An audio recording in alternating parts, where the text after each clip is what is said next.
Another sack for Aaron Donald.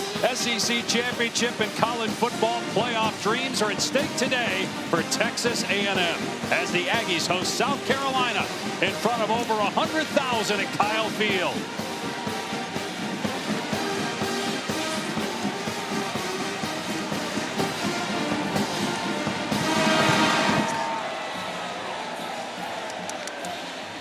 Welcome to ESPN College Football presented by ServPro. From Bryan College Station, Texas, you're watching the SEC on ESPN. It's been a historic season for Texas A&M. 9-0 for the first time since 1992. 6-0 in the SEC for the first time since joining the conference. And number 3 in the college football playoff rankings. One of 3 unbeatens left in the country as we hit mid-November.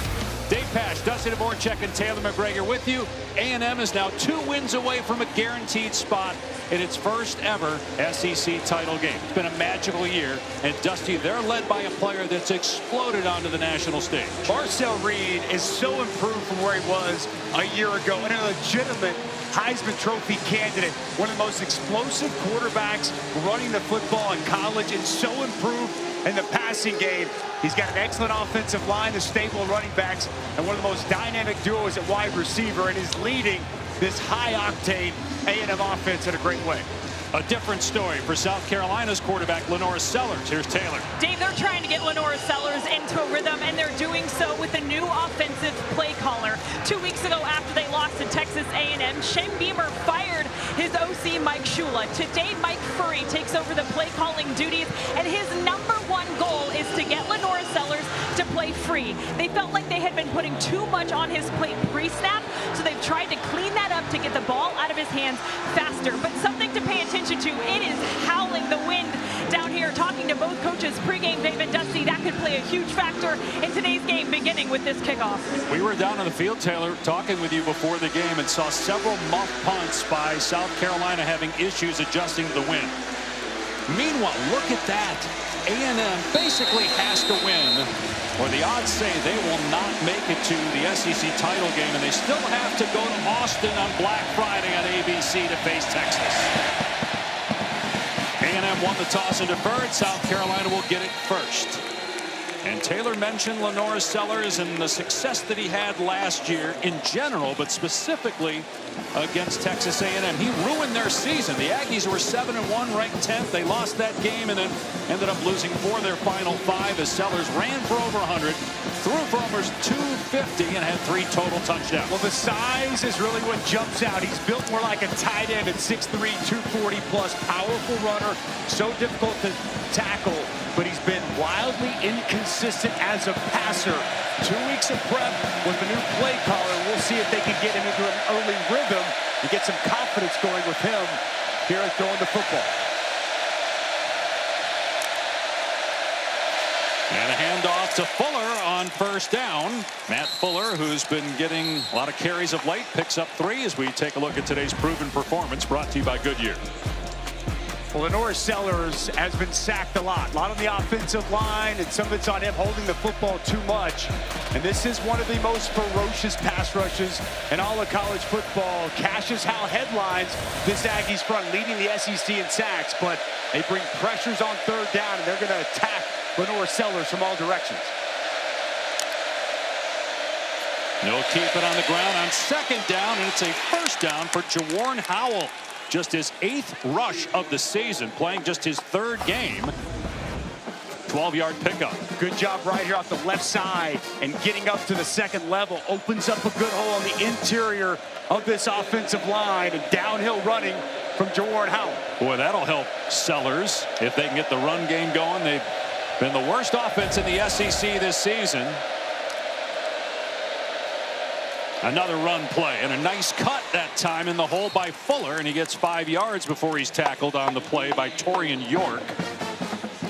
South Carolina 3-6. They were number 11 in the country under Shane Beamer early in the season, and in his career, now year 5 in Columbia, look at that, 6-1 in November against ranked teams. Got 3 wins against top 10 teams in just this month alone.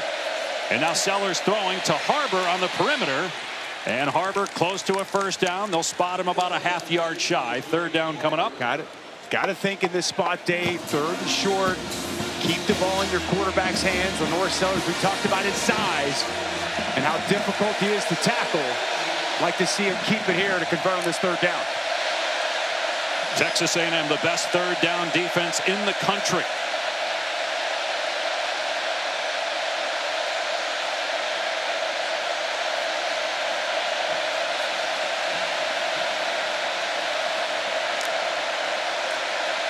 And Sellers will keep it, and he's got a ton of room. First down and more.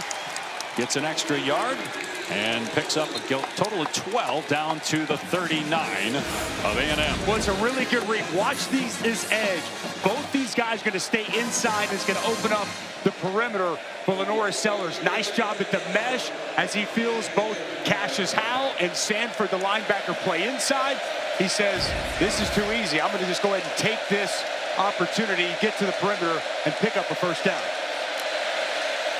Here comes a jet sweep, now a reverse. Here's Rowe on the pitch, throwing it deep, and Sellers has the football inside the 20 and down to about the 17-yard line. A gain of 22 on a trick play, and Carolina's in the red zone. Well, Mike Furry's in his bag here. It's going to come down this way, motion across, and then the Norris is going to work his way out on a wheel route, perfectly executed here on the reverse throwback pass to the quarterback. Nobody identifies the Lenore Sellers coming out.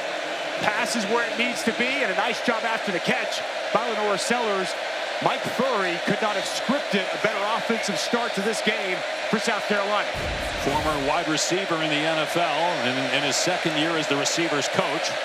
As Taylor mentioned, calling plays for the first time. Sellers off play action, floats it into the end zone, incomplete. He was trying to hit Jacobs.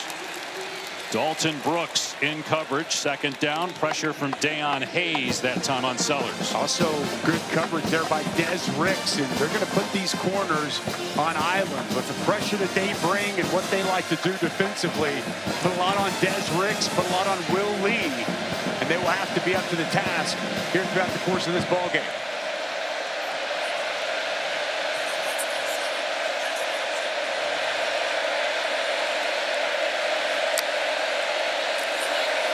Sellers again off play action, and the pass through the hands of Fuller, incomplete.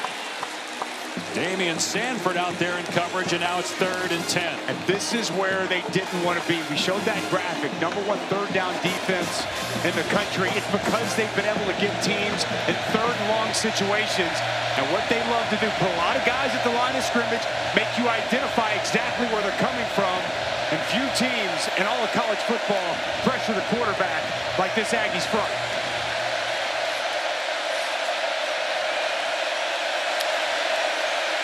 And here comes a blitz. Sellers gets rid of it. It's batted in the air and almost picked off. Cassius Howell dropping that time as Marcus Ratliff had pressure, and Howell with the breakup. Well, this just really shows the versatility of Cassius Howell. Mentioned one of the best premier pass rushers, but he's going to drop. The pressure's going to come here. It's going to come home. But Cassius Howell shuts it down. He knows he's got the back out of the backfield. Perfect position, gets his hand on the football, and forces 4th down. Now, William Joyce, who is having trouble with short field goals in warm-up because of the wind, he missed a 25-yarder, is going to attempt a 36-yarder here. And that one is good. So South Carolina able to capitalize on the nice opening drive. And they lead it 3-0. Heisman Trophy candidate Marcel Reed's turn when we come back to Bryan College Station. You're watching a presentation of the Southeastern Conference on ESPN.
You're watching the Dr. Pepper Championship Drive Game of the Week. South Carolina behind Lenore Sellers a year ago in Columbia trounced South Carolina. They outscored them, or trounced A&M rather, outscoring them 24-0 in the second half. A&M ended up losing 4 of its last 5 games. Obviously hoping for a different finish this year. They're unbeaten in the SEC along with Alabama. They got a few one-loss teams. Georgia, Ole Miss, Texas, as the fair catch was made, and we'll come on to the 25. And now Marcel Reed, who last year split time at quarterback with Connor Wigman, but coming into his 10th game in 2025, he's had a terrific season, and he trails only Johnny Manziel in terms of all-time passer rating. Manziel won the Heisman the last time Texas A&M won 10 games, and they'll get to 10-0 if they can beat South Carolina today. They trail early 3-0. Reed accounting for 25 touchdowns on the season, 19 passing, 6 rushing. And a run play, Owens on first down, and he gets nothing as we look at the impact players, brought to you by Mattress Firm. Well, inside, Nick Barrett's going to have to play a key role for this defensive front for South Carolina. Nick Hart, we've already seen the big 6'5" wideout with great speed for offensively. Damian Sanford's been playing excellent linebacker, and Casey Concepcion is a weapon, so good with the ball in his hands. 10 touchdowns, leads all SEC wide receivers this season. Reed to throw from the pocket, fires over the middle, complete. Borkacher, the tight end, to first down, out to the 44-yard line, a gain of 19. Well, great protection by the offensive line. And how about the route you're going to see come in on the dig route from Borkacher, and then a strike. Offensive line protects, clean pocket. See Marcel Reed feel comfortable climbing that pocket and fire an absolute strike over the middle to his tight end. These tight ends are a big piece of this offense. Now, there are 29 catches between Orstrom and Borkacher. Play action, stepping up and taking a shot downfield. And the catch is made by Concepcion inside the 15-yard line.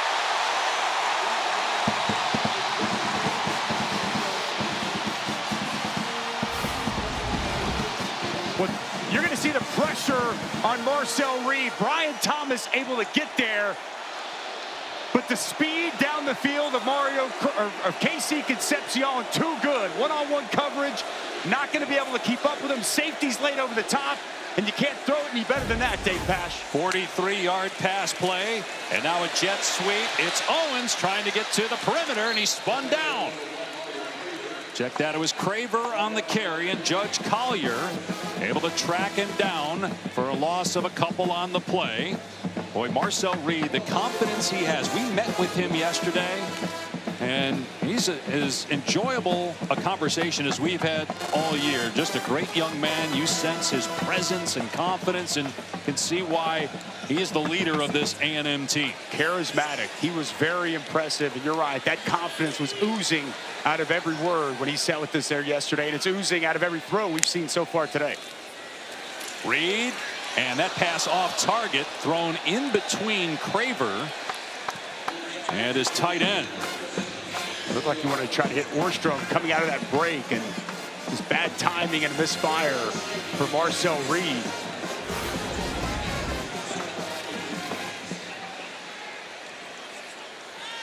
Craver, I don't know if he was expecting Craver to turn around there. Just something off there about that pass from Marcel Reed. They need in this spot Dylan Stewart to find a way to get a pressure. One of the best pass rushers in the SEC, bottom of your screen.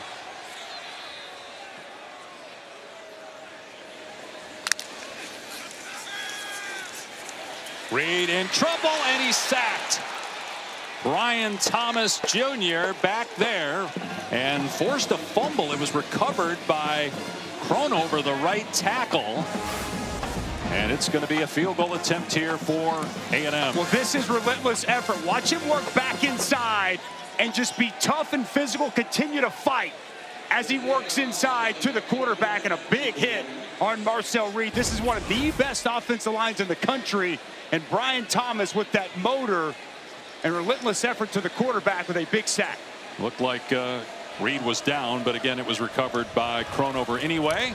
And now a 41-yard field goal try from Randy Bond. And that ties the game midway through the first quarter at 3 apiece. Lenora Sellers with a big catch on the opening drive to get the Gamecocks on the board, and we're now tied.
ESPN College Football is presented by Serve Pro, the #1 choice in cleanup and restoration. Just 3 unbeatens left: Ohio State, Indiana, and Texas A&M. The Aggies trying to get to 10-0 for the first time since 2012. Our Affleck trivia question: it's awfully important to be in the top 3 since the format began in 2014. Only once has the eventual champ come from outside the top 3 of the second rankings release. Can you name the team, Dusty? Ooh, that's a good one. I'll give you a hint. It happened early I already know it in the process. I already got it. Okay. Time now for another edition. Dusty's Defensive Dudes. And we got some dudes in this ball game. Dylan Stewart is where we're going to start for South Carolina. He has got length, he's got bend, and freaky athleticism. Better against the run this year. They need him to pressure the quarterback today. Nobody pressures the quarterback in the SEC better than Cassius Howe. 10.5 sacks, leads the conference, but you saw the versatility already today in coverage. Can really do it all for this Aggies defense. A transfer from Bowling Green, and he only started 1 game last year for Texas A&M, had 4 sacks. You see the great numbers in 2025. Sellers, and a pass batted down. There's Howell again, already 2 pass breakups here in 7 minutes. Well, there was something going on with the snap, and this was too easy. You see the hesitation. Left tackle never even moves, and that excellent get off from Cassius Howe as he gets his hands up with his 2nd pass breakup already in this first quarter.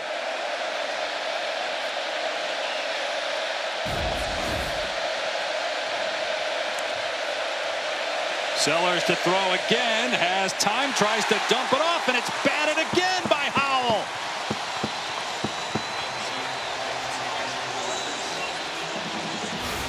You know, I'm surprised Lenore Sellers doesn't run this, but watch Cassius Howell. He's going to start up and work back in and get his hand on the football. As this opens up, look at the middle of the field open up here, Dave.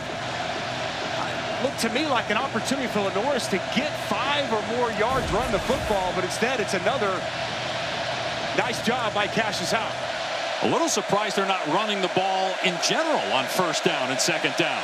Now in 3rd and long, they have to throw. Sellers layers that beautifully for a first down catch to his brother. Jaden Sellers out to the 47 for 22 yards. Well, it's a trips stack formation on the outside, zone coverage on the back end, and younger brother Jaden just comes wide open. And a great throw delivered by Lenore. Good confident throw for that first down. Might be a free play, flag down, and Sellers going to take a shot, but good coverage that time by Ricks. Running with the track star Nick Harbor. Cassius Howell appeared to be the man. Number 9, 5-yard penalty from the previous spot. Replay, first down. Dusty, I'm sure you've been in that position. You make some plays early on as a D lineman.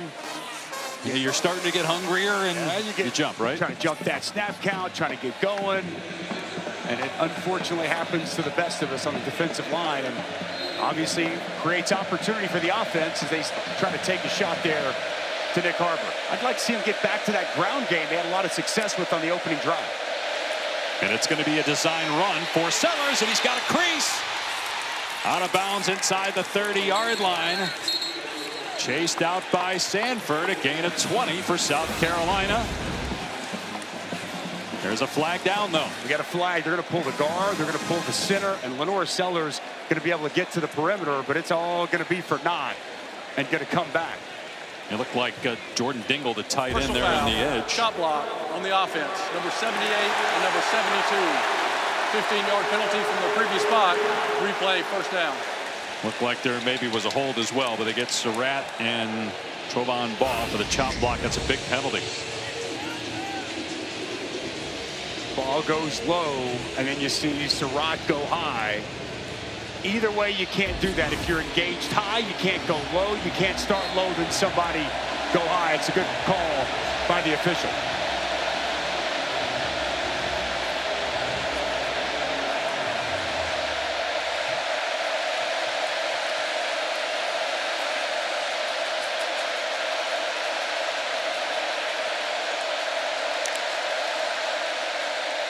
Sellers will run it again, cuts it upfield, and he's knocked down by York.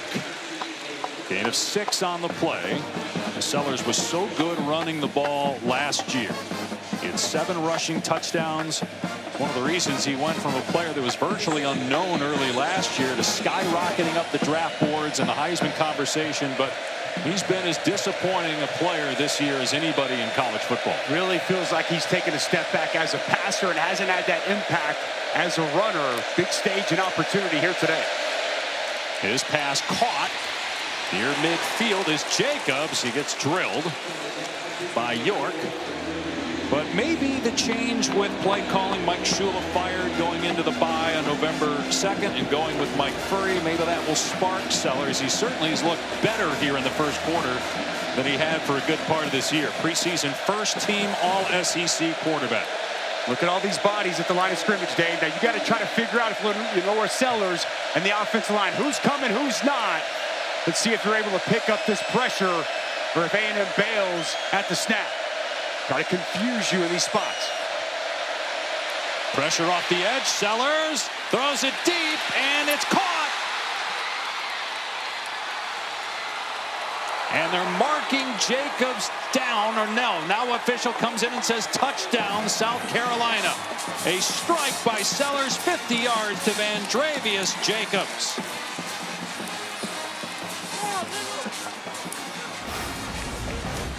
Wow, what an absolute dime. Cannot throw it any better than that. And Jacobs clearly in the end zone as he goes in, falling on top of the corner, Will Lee. 2 big third down throws on that drive from Lenore Sellers. And just the 8th touchdown pass for Sellers, but that right there, as the extra point is good, looked like the Lenora Sellers of 2024. Well, we knew going into the season, as you watch Lee, it's going to be a vertical route down the field. And Lee's going to give ground, and he's going to be cheating back inside. Safety never gets over the top of this. Sellers steps up in the pocket with pressure off the edge. Can't throw it any better. What a way to start this game for South Carolina with an early lead in College Station.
Welcome back to the Dr. Pepper Championship Drive Game of the Week. What a start for Lenora Sellers. He's got a catch.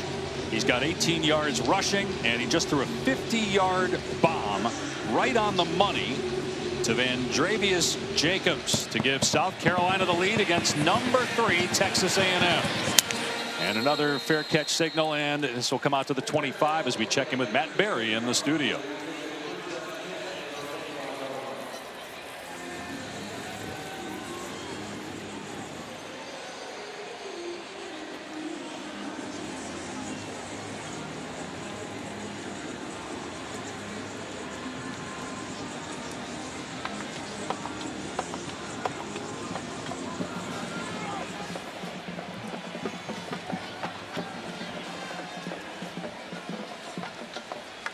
Well, Notre Dame playing like a different team than we saw early in the season. One of those losses for the Irish at home against this Texas A&M team. Reed back to work, and a strike across the middle. Concepcion. It's still going. And finally finally brought down at the 35 of South Carolina. A 40-yard play to start this drive for Texas A&M. One of the most explosive players with the football in his hands in the SEC. Motion him over, just an easy slant route, but get the ball in his hands and open field, and great things happen. Excellent after the catch. Already got 83 receiving yards here in the first quarter.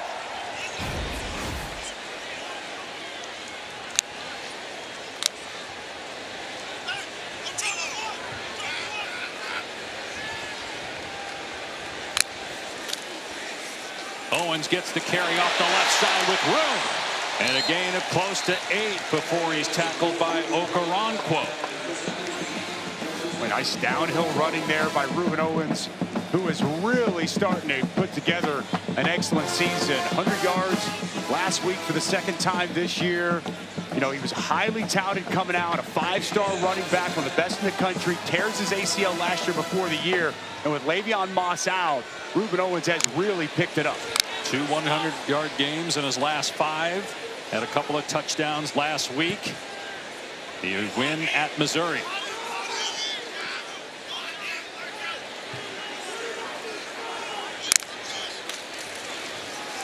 Owens again, and no running room this time. Nick Barrett up front did a great job for South Carolina to force third down. We've talked a lot about Lenore Sellers as a runner. Marcel Reed equally as effective and maybe even more electric than Lenore Sellers. Obviously stature, they look totally different, but the way they can attack you, very similar. In situations like this, they love to get Marcel Reed on the perimeter, read zone, to give him the opportunity to call his own number and pick up this kind of yardage. Instead, Reed will hand it off to Smith, and Smith is grabbed and thrown down. Fred Johnson on the tackle, a gain of about a yard, so it's 4th down and 2, and A&M will send on the field goal team. A little surprised here? I am. I expected them to go for this. With this offensive line, with so much size, they average over 323 pounds a man. They've averaged 32 starts up front. I figured he'd lean on that offensive line and he'd go for it, but settling for a field goal. A little surprising to me, Dave. Randy Bond 1 for 1, made a 41-yarder. He has missed 5 field goals, though, this year. This is a 45-yard attempt. And that one is wide left and no good. It remains 10-3 South Carolina. Talked about that win earlier in the show. It was messing with the kickers, especially down in that end zone. This one just pulled to the left. Don't know how much the wind affected that, but I think that wind gets in the mind of a kicker when you're out there and you've seen it early in the game. And boy, what a huge stop for South Carolina. After that explosive play by Concepcion to settle in and come up with that stop. Boy, a lot of momentum right now with the Gamecocks. And Bond is now 11 of 17. It's awfully hard to win a national championship if your kicker has that poor of a percentage. Fuller cut down after a short gain by Dalton Brooks. Let's check in with Taylor McGregor. Dave, Shane Beamer really pleased with the start from his offense. Went up to the receivers and said, this is the matchup. They can't catch you. I've been telling you that all week. And remember, the guy calling plays here today is Mike Furry, their receivers coach. He opted to sit upstairs so he could better diagnose the way this Texas A&M secondary was playing against his receivers. So interesting matchup there. And a 50-yard touchdown to Jacobs by Sellers on the last possession to take the 10-3 lead. After a gain of 3 on first down on this possession. No run it again with Fuller, and he's tracked down backside by Ryland Kennedy. A loss of 1, 3rd and long. But South Carolina's 3 of 4 on 3rd down today. You touched on it, Dave. Kennedy's just going to get right in the hip pocket, and he's going to chase backside down the line. It's a really good job getting into Surratt, the right tackle, and creating that negative play. The last possession, 3rd and 7 plus. Lenore Sellers was 2 for 2. Showing pressure again on this 3rd down. And Dodge, and the pass is juggled by Rowe. He eventually catches it, but the defense catches up to him. Jordan Shaw leading the charge on the takedown. Another negative play. Well, the right defensive end, Devon Hayes, just going to come unaccosted off the edge, and this ball has got to come out hot and really quick for Lenore Sellers. Pass, good defense as they rallied the football, and nowhere for South Carolina to go. Nice job answering by that Aggies front. Casey Concepcion has 2 punt returns for touchdowns for Texas A&M. This is a poor punt, though. Concepcion will get away from it. It takes a friendly roll for South Carolina down to about the 27-yard line. So a punt that ends up going about 49 yards. All right, let's answer the Aflac trivia question. Since 2014, when the CFP format started, only one time has the eventual champ come from outside the top 3 of the second rankings release. So Ohio State lost to Virginia Tech early in the 2014 season, and it was a steady climb all the way back up. I think they snuck in as the 4 seed and won the national championship. I don't think they ever even made it inside the top 3. So I'm going Ohio State 2014. You are correct. But it is incredible that since then, you are in the top 3 in the second rankings, that you're going to win the championship. Texas A&M's last national title came in 1939. Reed to throw, and in trouble, flushed out of the pocket, throws back across the middle where it's juggled but incomplete. Bussey could not hang on.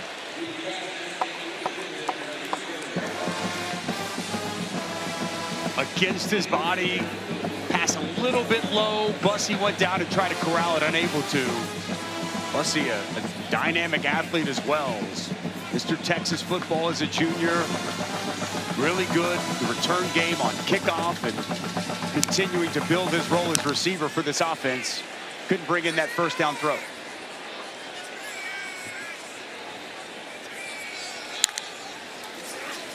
Reed in trouble. His arm hit. The ball goes backwards, and it's picked up by South Carolina. Nick Barrett's got it, and he's into the end zone. Touchdown, Gamecocks.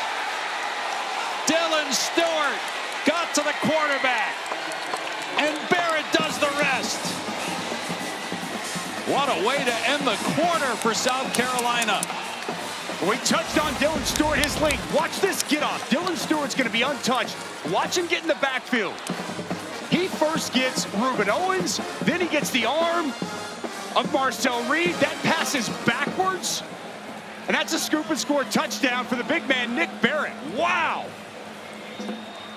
Wow. That's the disruption that Dylan Stewart can create. The get off, the link. He grabs the running back, the quarterback all at one time. Marcel Reed panics, and it's a touchdown for South Carolina. And the extra point makes it 17-3. We touched on South Carolina and the job that Shane Beamer has done pulling upsets in November. 3 top 10 wins in November previously. Looking for another one here in College Station.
From Kyle Field, you're watching the SEC on ESPN.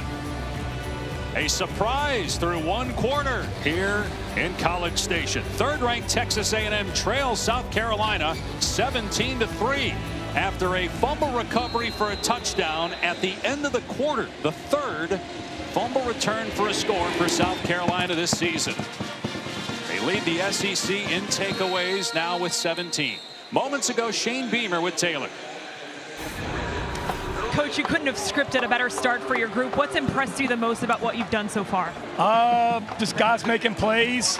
We challenge people, all week. We got to go make plays, and that's what our guys are doing. Like, we're not surprised. We beat this team by 24 points last year.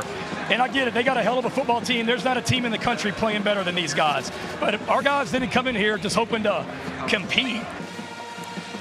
And they have been in these situations before this year. They struggled on the road at Arkansas, won by 3. Struggled here at home with Auburn, ended up beating them by 6. And then the win at Notre Dame. So a 14-point deficit to overcome, and Marcel Reed back to work. Everybody covered, but Morrow comes free on the perimeter. And the freshman is thrown out of bounds by Jalen Kilgore after a gain of 9. A good pocket and nice job by Reed finding his outlet there in the flats. You heard that confidence, though, from Shane Beamer, Dave. Like, we felt it. We talked to him this week. He feels that he's got a better team than the record shows. He knows that they have good players. And I was talking to him pregame. He said, I think if we can play well, we've got a great chance to win. It's an excellent start here early. Reed pulls it back, fires through the hands of Bethel Roman, incomplete. It's going to be 3rd and 1. Well, again, this South Carolina team was ranked 11th preseason. They beat Virginia Tech opening weekend on a Sunday afternoon. They moved up to number 10. And a big reason why they were so hyped going into the year was because of Lenore Sellers, but he's played poorly until this first quarter, one of his best quarters of the season.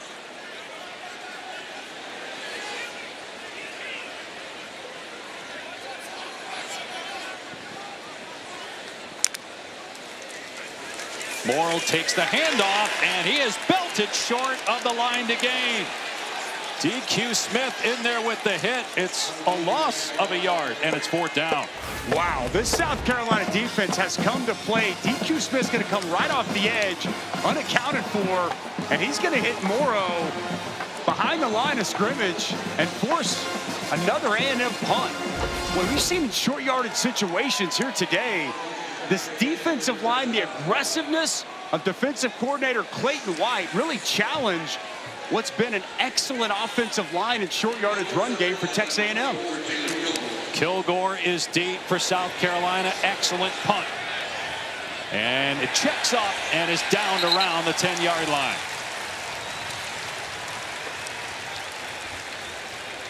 South Carolina back on offense, leading 17-3 over undefeated and number 3 Texas A&M.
A&M is atop the standings at 6-0 along with Alabama, but they played 7 of the bottom 8 teams in the SEC. So in most scenarios, they lose tiebreakers, and they really essentially need to win out to make it to the SEC title game. Now, a loss today, maybe even a second loss to Texas, may not eliminate them from the college football playoff. But in terms of getting to their first ever SEC title game, they lose today, only a 12% chance of making it.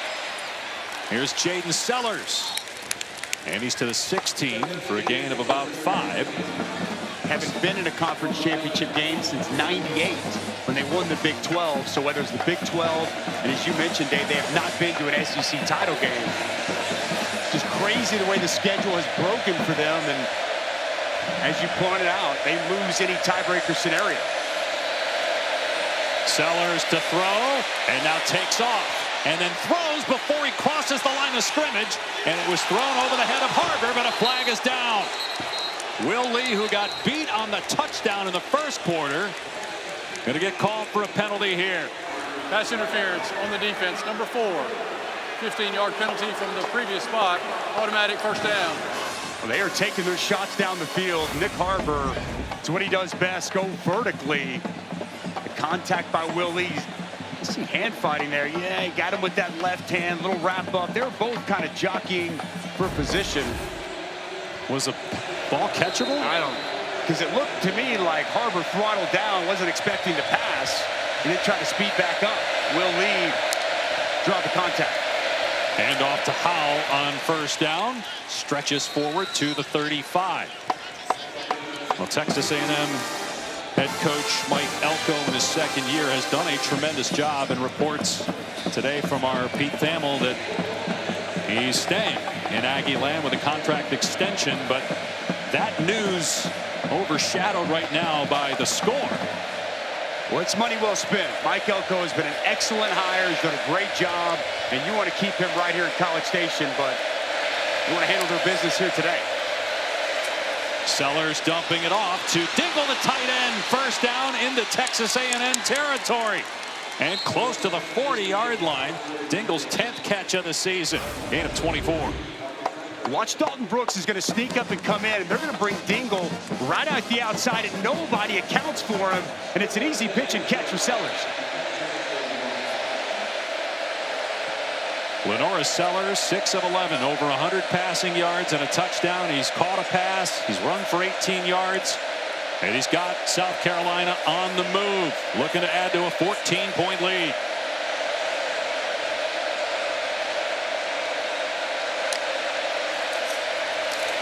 Howell off the left edge. Another first down. Will Lee trips him up.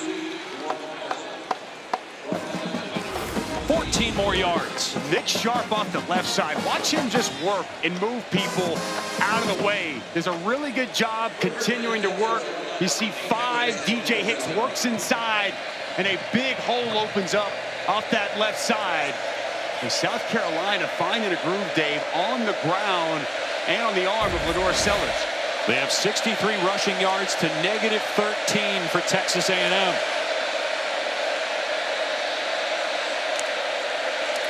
Sellers on the rollout, and the pass high intended for Jaden Sellers, his younger brother, incomplete. And let's give Mike Furry a lot of credit here, okay? I mean, he's wide receivers coach. The Sunday after they lose to Ole Miss, Shane Beamer makes a tough decision. They fire Mike Shula. He goes to Mike Furry and says, hey, you're going to be calling plays. Mike Furry at lower levels, head coaching experience, play calling experience.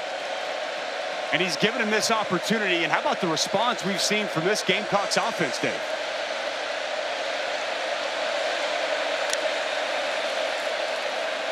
Sellers trying to find some running room. It's not there. Stacked up after minimal gain. And third down today has been good to South Carolina. 3 of 5 against the #1 third down defense in the country. Third and long has been good, surprisingly, to South Carolina today, and that's what they've got here.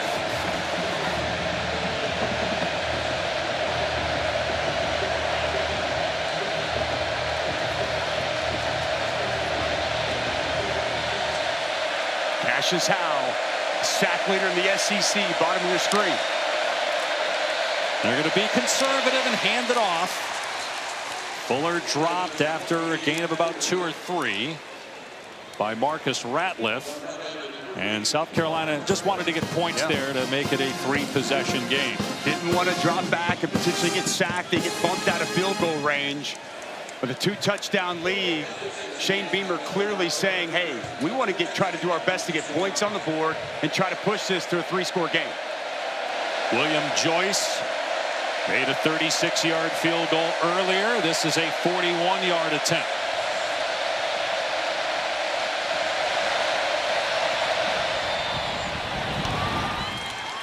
And the kick is good. And the lead is 17 for unranked 1-6 in conference South Carolina over number 3 A&M.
ESPN College Football, presented by Serve Pro, is brought to you by Coca-Cola.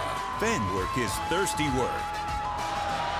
First home game in a month for Texas A&M. They had been on the road for 3 straight and a bye, but they are trailing to South Carolina as Lenore Sellers has really stepped it up. And this was a perfectly placed ball to Vendravius Jacobs. And then how about the play we see from Dylan Stewart? And then it's this captain, the senior, Nick Barrett, the big man, scoops and scores for a thick 6, Dave Pash. And all of a sudden, South Carolina finds themselves up 17 here in the second quarter. When Shane Beamer has a 2-touchdown lead at South Carolina, they're 22-2. And this is the largest deficit faced by Texas A&M this season. Max Kelly booting it deep. Could be another touchback. Let's go to Taylor. Dave, there's frustration building on the Texas A&M sideline. To the offensive line, guys were saying, wake up, this is not us.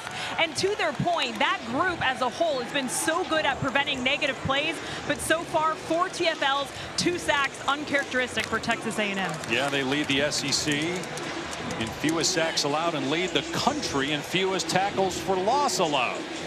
4 so far here today. 2 sacks for South Carolina, 2 other tackles for loss. They've been really good in short yardage run situations. It's a veteran, excellent offensive line. We'll see if they start to put it together.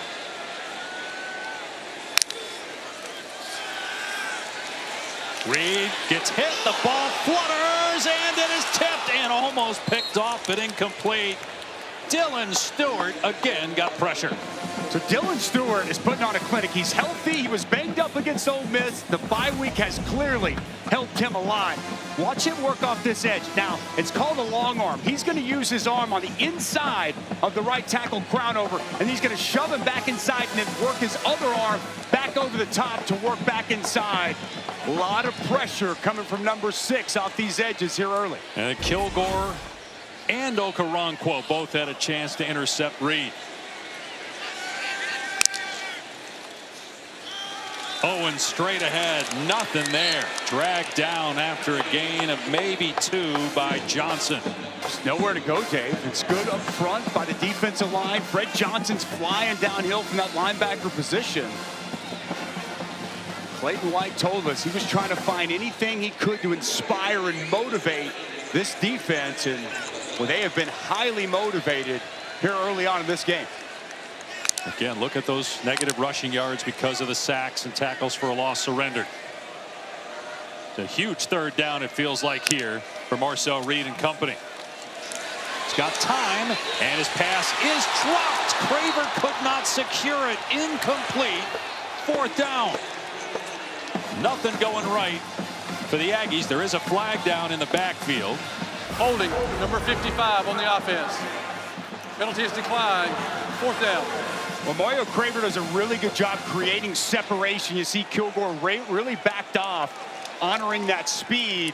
Just a rare mishandled football by Mario Craver. He's got to catch a ball like that wide open. It's put right there on the frame, and he just drops it, Dave.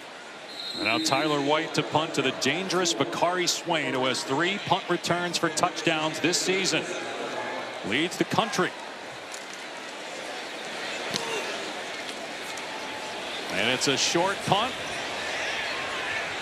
And it checks up and down to around the 40. So decent field position for South Carolina, up 17 as we go to Matt in the studio.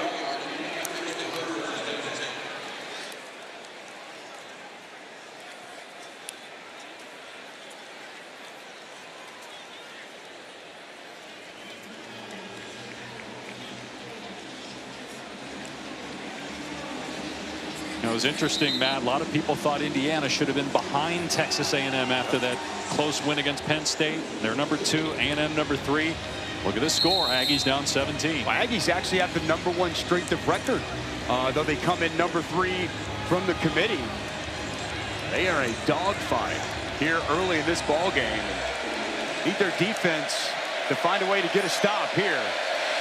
Mentioned that last 3rd down important for A&M. This possession's important for A&M defense. Jet sweep, and they're all over Jaden Sellers. He'll end up losing 3. Could have lost 5 or 6. But that's exactly what this Texas A&M defense needed to start this drive. Watch Damian Sanford. He's not falling for it. As you see motion come back across, and it's perfectly diagnosed by Damian Sanford. Last week's SEC Defensive Player of the Week. He doesn't get him down initially, but good rallying to the football to get Sellers to the ground. And get South Carolina behind the sticks.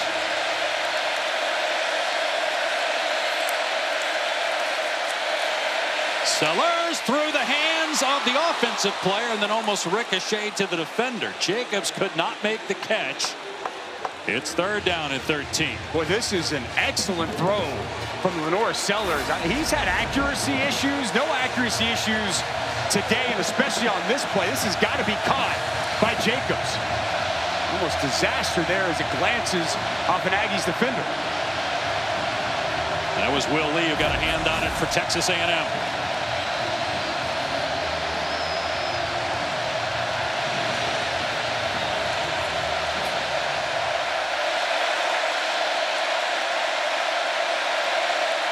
Play clock winding down for South Carolina. Sellers pitches it. And Jaden Sellers tackled near the line of scrimmage. That was the best defensive series for Texas A&M today, forcing a much-needed punt. Good energy, good aggression, smart.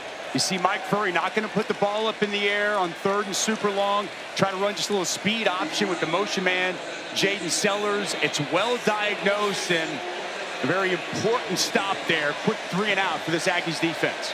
Now the offense needs to do something. Concepcion, dangerous return man, waiting for the Mason Love punt back at his 15-yard line. And a terrible kick that sails way over the heads of the A&M bench players. And so should be decent field position around the 30-yard line for Texas A&M when we come back to College Station. 3rd-ranked Aggies down 17.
Today's proven performance is brought to you by Goodyear. We talked about this front for South Carolina early. It's Brian Thomas with the effort. Undeniable to force the field goal. Dylan Stewart the last drive. You see the long arm inside. Pass deflection. And this is as big as it gets. Dylan Stewart shot out of a cannon. He's going to grab the running back, Marcel Reed, force the fumble as Nick Barrett barrels his way into the end zone. Big possession for Texas A&M. Reed has it tipped and incomplete. What a great job by Concepcion. Because look, that was going to get picked off by Fred Johnson. Concepcion comes in and dislodges the ball. Well, Fred Johnson's going to get a gift that he just doesn't want to receive. He's in perfect position, eyes on the quarterback. Marcel Reed never sees him. And you're exactly right, Dave. What a great job by Concepcion to go up and make sure that ball is knocked to the ground. Fred Johnson just unable to elevate and bring that in. And Concepcion saves the day and saves this drive. Saves his quarterback, who has struggled today. Reed will send it out in space to Craver, and he's up to about the 36. The ball on the ground, but he recovered it. Well, Colin Klein is one of the bright young offensive coordinators in the country, now in his second year here with Texas A&M. We'll see what kind of adjustments are made, as Marcel Reed, who coming into today 4th in Heisman odds, really struggled. 5 of 11 passing, a lost fumble that was returned for a touchdown, and a couple of near picks.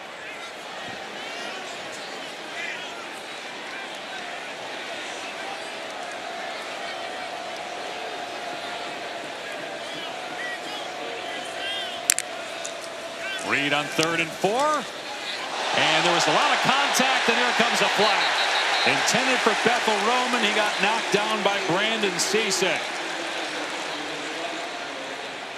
Pass interference on the defense, number 15. The ball will be placed at the spot of the foul. Automatic first down. Yeah, just too much contact here from Cisse, bottom of your screen. As you see Bethel Roman come out of his break, Cisse basically tackles him to the ground and easily draws the flag. It's only the 4th first down for Texas A&M today. One of the top offenses in the country. And that one there via penalty. Ball on their 44-yard line.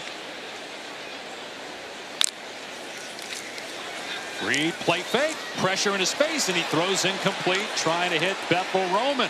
Again, South Carolina able to get defenders to the quarterback. Nick Barrett inside. Veteran defensive tackle, one of the real leaders of this defense, does a good job with that inside pressure.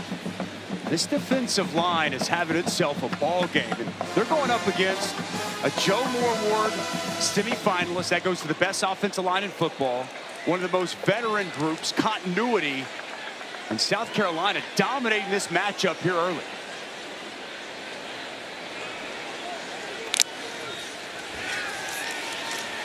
Reed's pass in traffic, juggled again, and incomplete again. Jalen Kilgore jumped the route intended for Concepcion.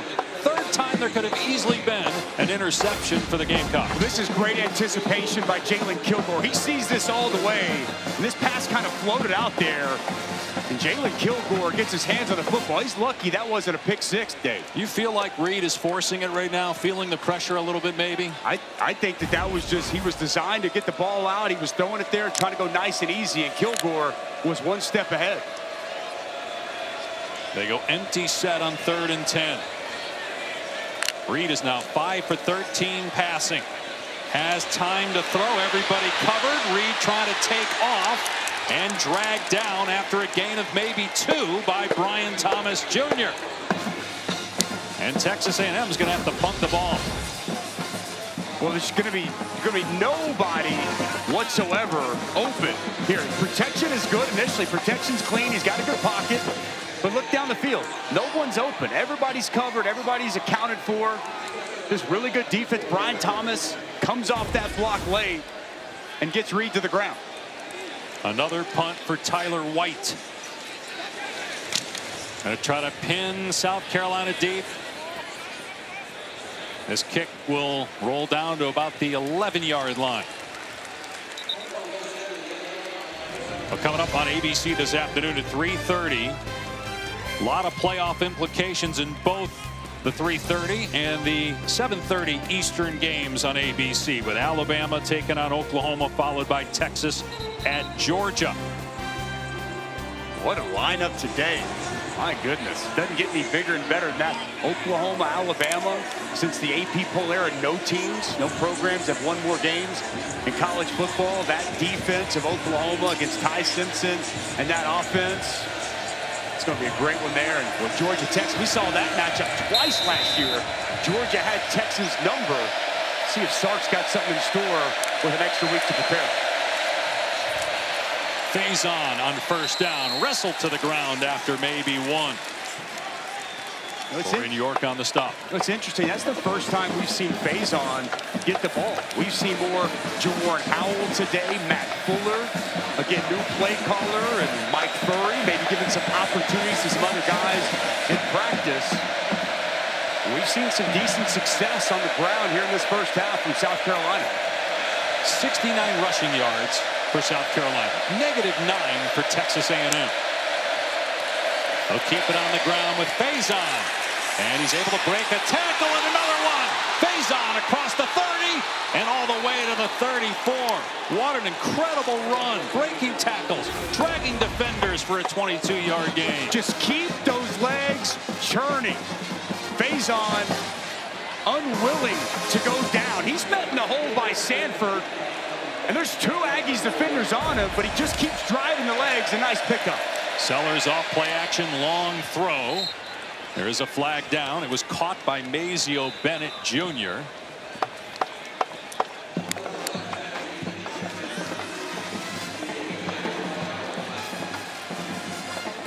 Personal foul. Illegal block below the waist. Number 44 on the offense. 15-yard penalty from the previous spot. Replay first down. It's a big penalty by Maurice Brown, the second of South Carolina. Texas A&M hoping to get the ball back. 3 timeouts. The official 2-minute timeout. They will get the ball to start the second half. They trail by 17, their largest deficit of the season.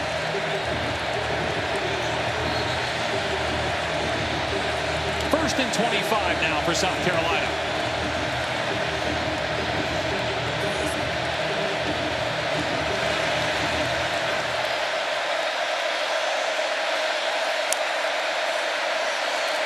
Faison again powering his way forward. Gain of about 4. It's interesting. Even on that little 4-yard gain, they're getting a push up front. The South Carolina offensive line, who's had all kinds of struggles this year in the run game and protection, and they have really stepped their game up here early in this ball game. Giving up the most sacks in the country, but none yet for A&M.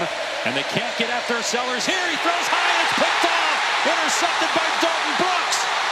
Now a flag down. Brooks still running. And all the way down to the 6-yard line.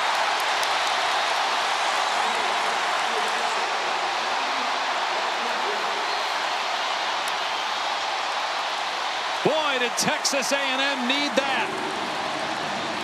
Flag was thrown during the return.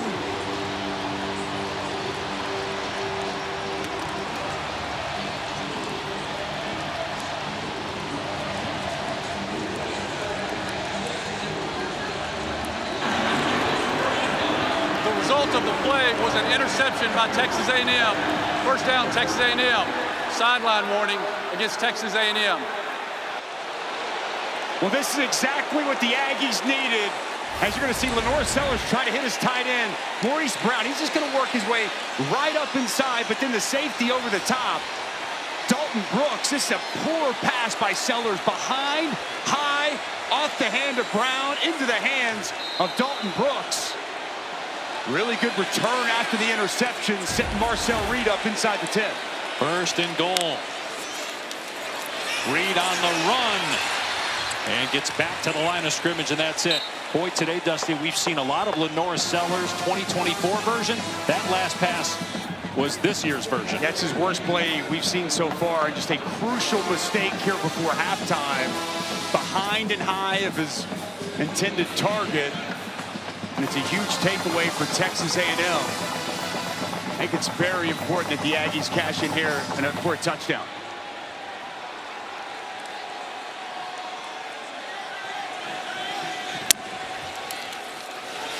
Reed will throw. End zone pass. Concepcion can't hang on. Another drop. We saw Craver put it on the ground on the last drive, and Concepcion just coughed up a touchdown.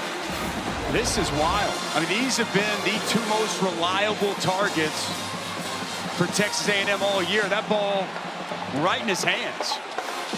Just unable to bring it in. I mean, you can't throw it any better. You can't have a better opportunity to pay off that turnover. And a big drop by Concepcion. Now it's 3rd and goal at the 6.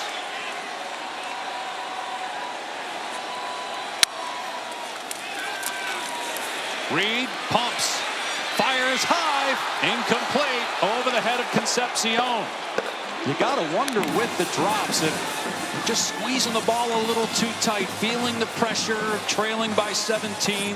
It's a big stand by South Carolina to force a field goal. Huge stand by South Carolina. I mean, you get the ball inside the 10 prime real estate after that interception to come up and be able to get this stop. It's It's huge, and sometimes you need some luck.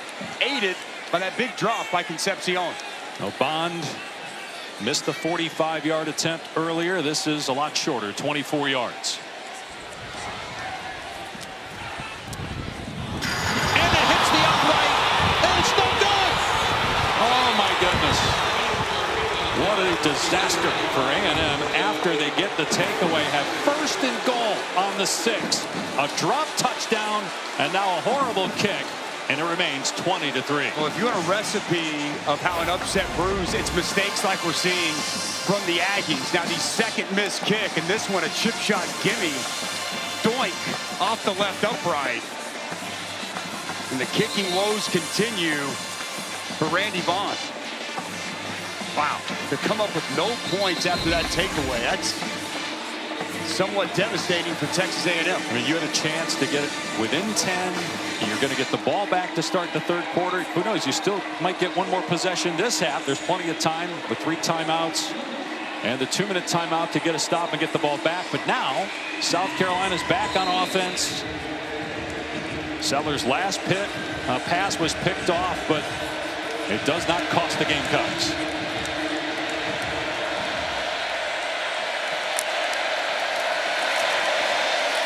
Sellers keeping it, trying to run to the perimeter, and runs out of room and loses yardage. Des Ricks forces him out. A loss of about 2.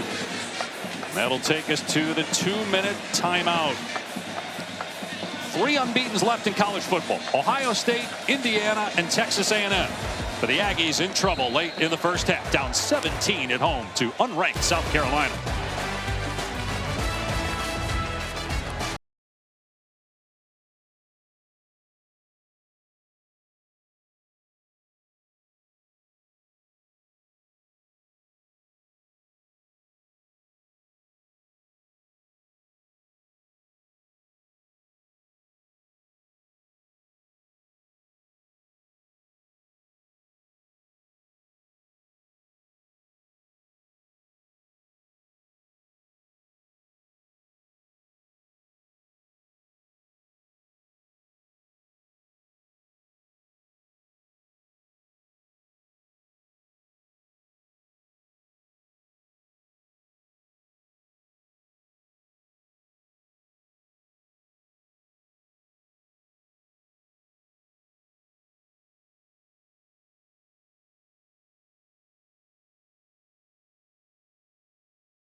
so as you mentioned with Indiana, you get 2 of the top 3 in the country struggling in the first halves of their games, and Sellers with another poor throw, trying to hit Brian Rowe.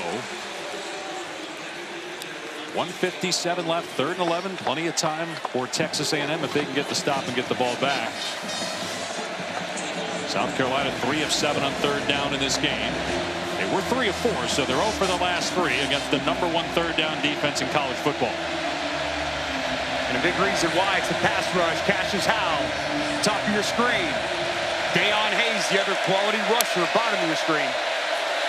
Sellers long pass, not even close, not on the same page with Jacobs, so it's a quick 3 and out for South Carolina after the missed field goal from A&M. And clearly their miscommunication from Sellers and Jacobs. He expected Jacobs to break out on his route. Jacobs turns in, and that pass sails well wide of his intended target. Well done there by the Aggies defense. Well, Mason Love will punt it away to the terrific return man, K.C. Concepcion. He's got 2 punt returns for touchdowns this season.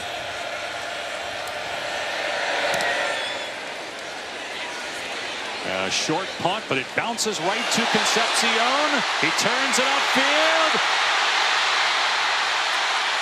And all the way down to the 38-yard line.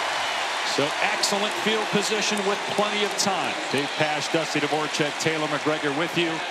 All the things that have gone wrong today for Texas A&M, Dusty, were all the things that went right. Yes. The first 9 games of the season. Execution, making layups when they're there, and that's been the problem so far for A&M. Whether it's dropped passes, it's missed field goals, it's turnovers.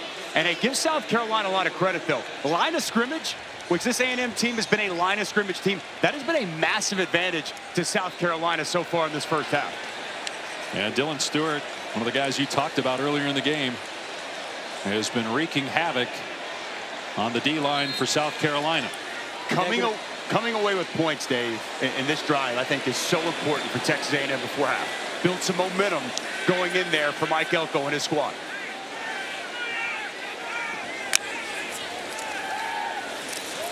Reed in trouble, though, and is able to find his check down. Owens is wide open.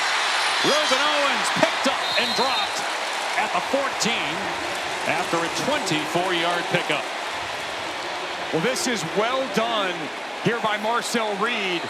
Okoronkwo is going to come unaccosted right up the middle, and just to buy enough time to find Reuben Owens coming as a check down is absolutely huge. Good poise in the pocket by Reed, and find your outlet. Reed takes a shot, it's underthrown, and it's intercepted by Bakari Swain. He'd been living dangerously with some bad passes that were not picked off earlier in the quarter, but this time Swain got him. I gotta wonder, Dave, I'm just gonna ask the question, does the wind have anything to do with this here? Remember how windy it was early? Because this ball doesn't have nearly enough on it. Here's Swain right here, and you're gonna see him just read the quarterback's eyes. He's sitting back in zone coverage. Speed turn, ball right into his hands. I mean, that ball was massively underthrown to Mario Craver. And just a unbelievably costly turnover for Marcel Reed once again. This is a disaster of a half for a quarterback that was number 4 in the Heisman Trophy conversation coming in today. I don't know what's worse, the wind or the pressure that's getting to Marcel Reed right now. Oscar Attaway in the game for South Carolina at running back. See if the Gamecocks play it conservatively here. Sellers flipping it across the middle for a first down. Harbor's got great speed. The track star is free. Inside the 30. Inside the 10. Into the end zone. Touchdown, South Carolina. Nick Harbor holding his leg, and he continues into the tunnel after he outruns defenders for an 80-yard touchdown to make it 26-3.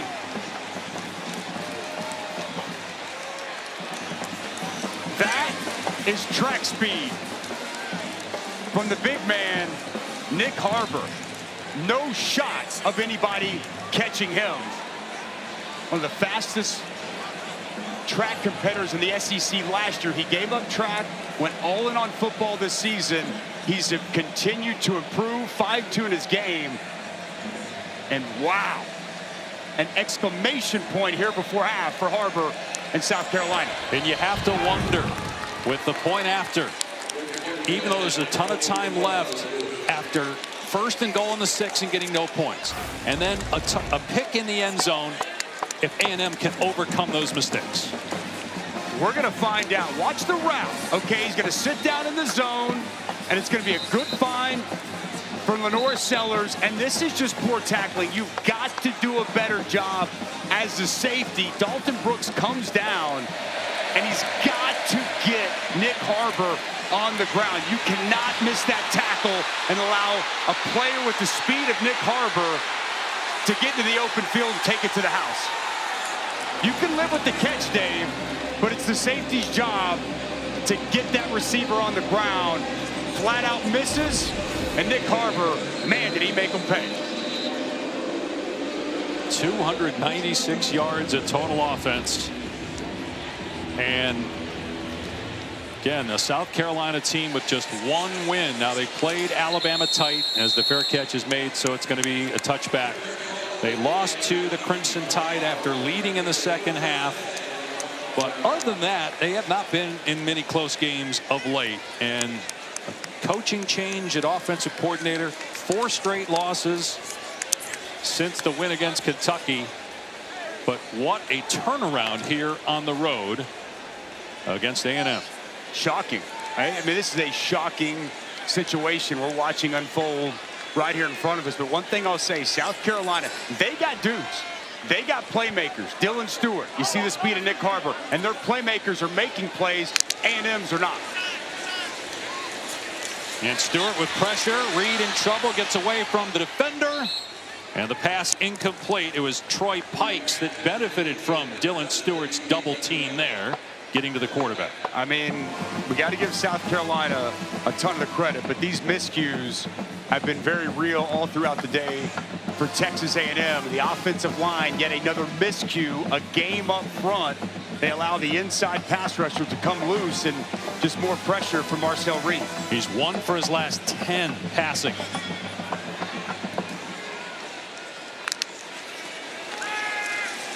Reed stepping up, launching it high. It's intercepted by Swain again. Swain running it back all the way down to the 22. 35 seconds left. An opportunity for the Gamecocks to add to a 27-3 lead. What has happened to Marcel Reed here in the first half? He's missing, and missing badly. He's got Casey Concepcion coming wide open on an in-cutting route, and he just airmails it, Dave. I mean, he just misses his throw, steps up in the pocket, completely misfires. And Vakari Swain's right there for yet another takeaway for the South Carolina defense, who was tied for the most in the SEC coming in. Now 3 turnovers they've created here in this first half. And boy, the just disaster of a half continues for Marcel Reed. I mean, he's got an open man, and he just misses. Sellers looking for the kill shot. Takes off. And he's hugging the sideline and did not go out until he got to the 9. So it's first and goal. They have 3 timeouts and 24 seconds to get into the end zone. And not just poor contained by Texas A&M. Nice job there with the pump fake from Lenore Sellers. He freezes the safety Ratcliffe coming down and able to get to the perimeter and set up first and goal with 24 seconds left.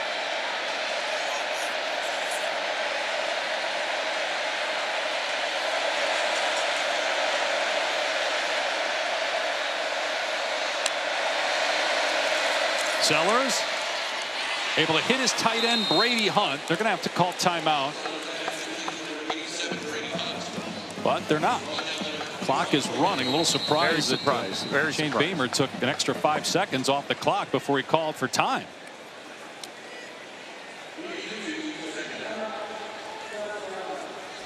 Well, it's been a half of major mistakes. for Texas A&M, starting with the missed field goal.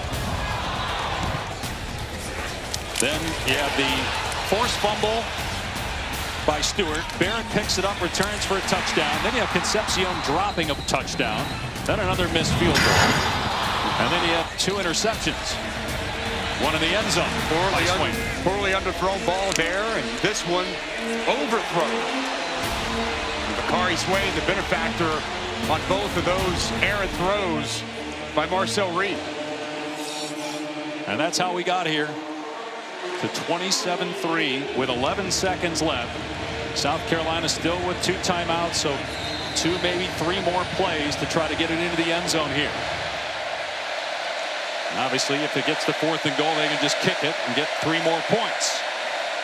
Sellers in trouble and just going to throw it away. There is a flag down. 6 seconds remaining. Holding, number 78 on the offense. 10-yard penalty from the previous spot. Replay, 2nd down. Be interesting to see here if you're Shane Beamer. It's 3rd down. Do you say, you know what, let's kick it? I thought he would. If not, I expect them to keep it on the ground. And then, yeah, but they would. That makes the most sense. If you have your points. Yeah. Or if you have a bad snap, you can fall on the ball, call timeout. Absolutely.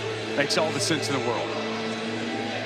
Try to take a 27-point lead, a 27-point lead into halftime on the road against the number 3 team in the country who's been undefeated up until this point. William Joyce 2 for 3 on field goals so far in the game. This is a 35-yard attempt. Check that 2 for 2. And he nails another one. So with 2 seconds left in the first half, it is 30-3 South Carolina. Take a look at this week's college football playoff bracket, brought to you by Goodyear.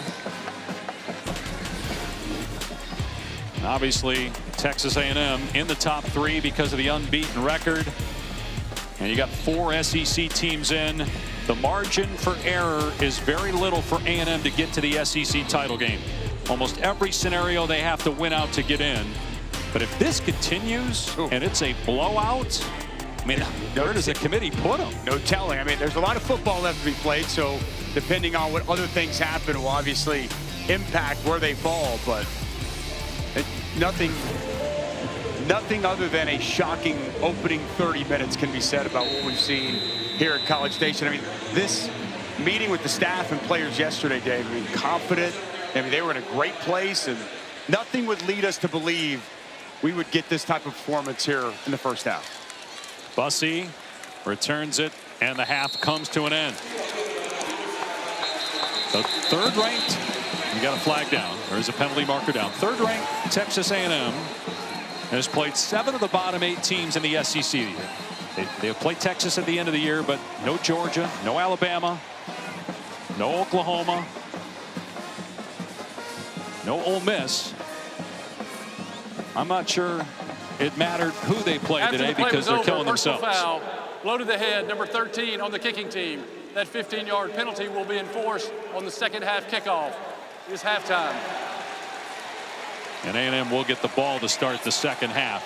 Entering today, trailed by only 31 minutes, and obviously trailed for most of the first half today, and down 27 as Mike Elko now stops by to talk to Taylor. Coach, Marcel Reed not playing like the player we've seen all season. How do you get him into a rhythm? Yeah, we got to find some easy throws for him. We got to create separation. We got to catch the football. We got to be able to run the football. A lot of things we got to fix. How will you address the physicality at half? We're going to get better. Thank you, Coach. Dave? One of the biggest shocks of the 2025 season is this halftime score. 1-6 in conference play. South Carolina blowing out number 3 Texas A&M at halftime. Avocados from Mexico halftime report. Matt, Joey, EJ, make this make sense.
You're watching the Dr. Pepper Championship Drive Game of the Week.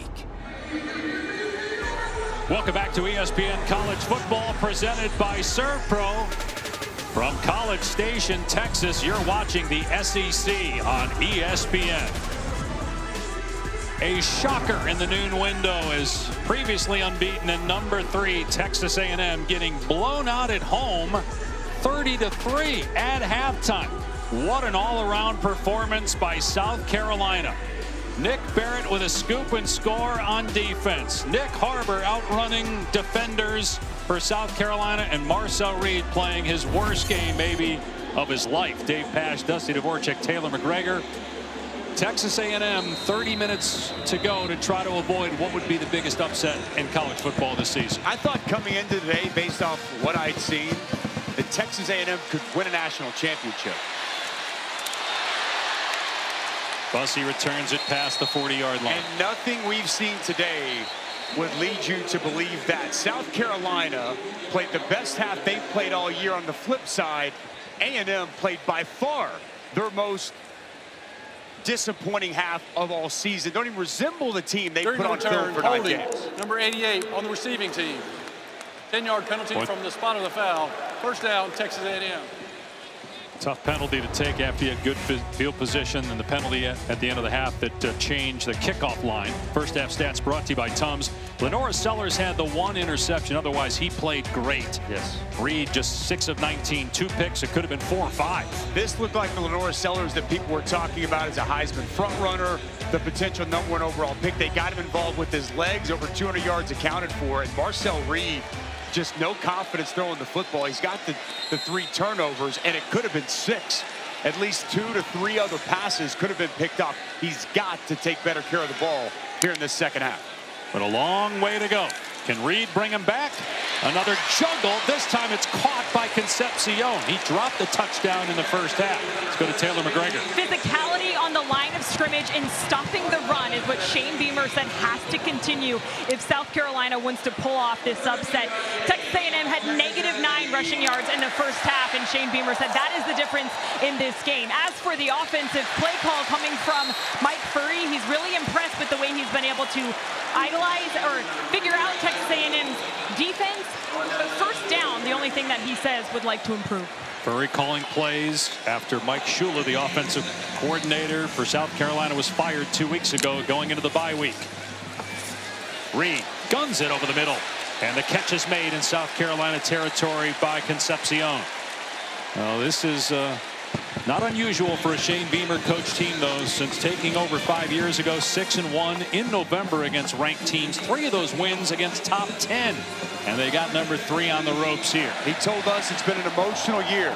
There's been all kinds of issues and struggles on the field, but he told us the culture is strong. This team would be ready to play, and they preached finish. And as he told us, his mantra here this week, they still remember November, and an opportunity for this team to do something special here today. They're put themselves in position with that first half. Trying to get the ground game going with Morrow, and he gets about 9 on the play. Good opening possession for Texas A&M. Cool. And they pull the center, pull the left tackle, and get up to the second level. This is the offensive line that you've seen on film. Good downhill running there on first down.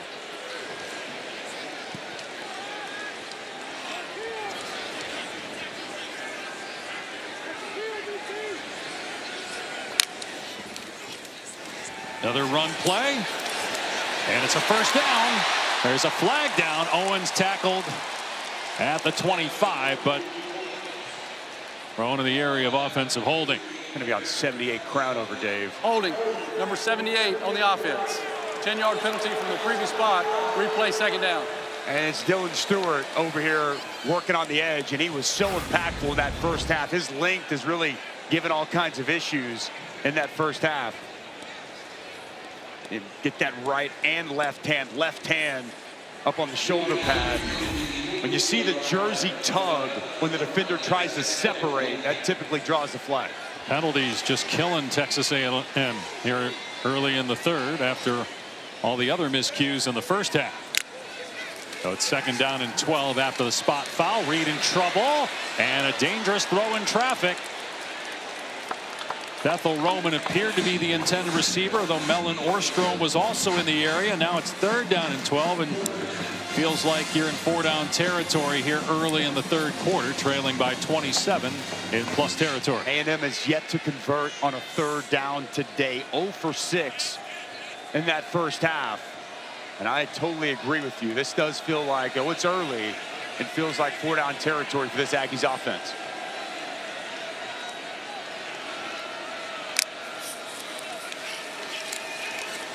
Reed, another high pass over the head of Mellon Orstrom. Now it's 4th and 12. I don't know about 4th and 12, Dave. If you had picked up half that, cut it in half, then I see it. But the offense is staying out there.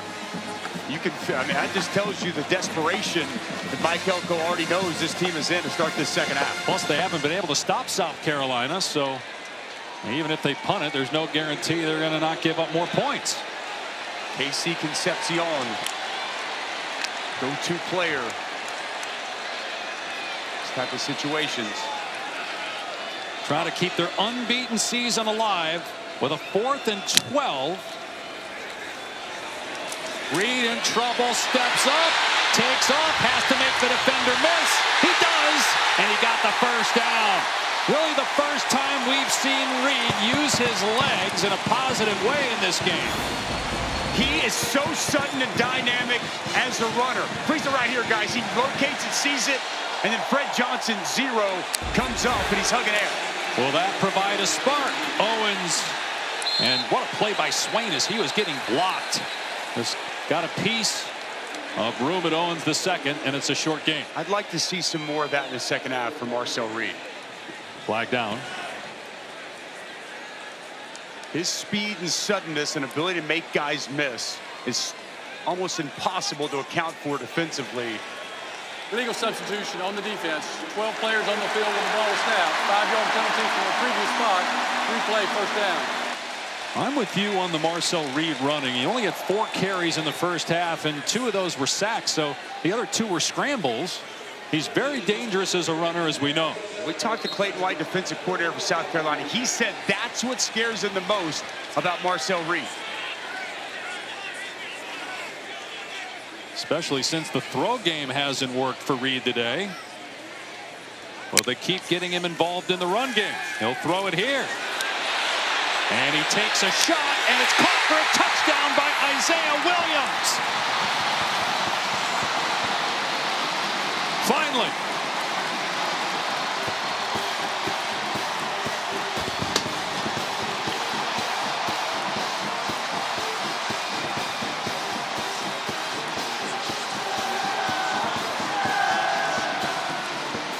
And it's a player that hadn't even caught a pass this year, Isaiah Williams, that gets Texas A&M on the board with a touchdown.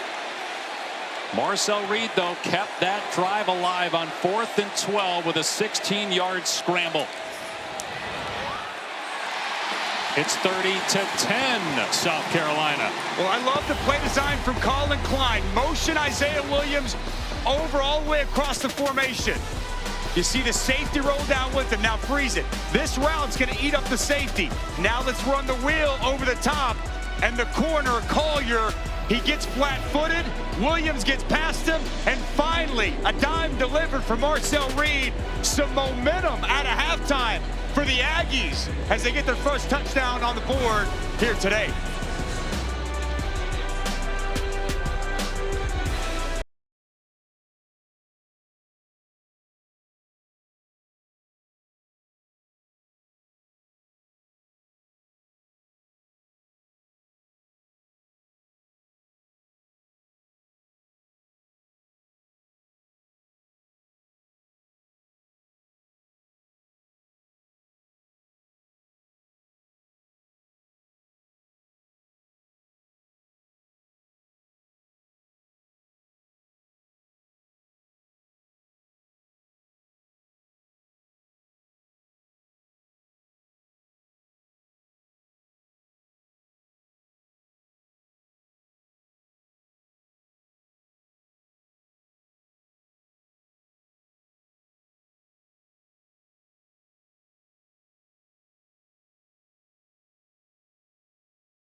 Texas A&M and Alabama atop the SEC standings, both at 6-0. Alabama hosts Oklahoma coming up on ABC. Georgia, Ole Miss, and Texas all with one loss. Texas plays Georgia tonight on ABC.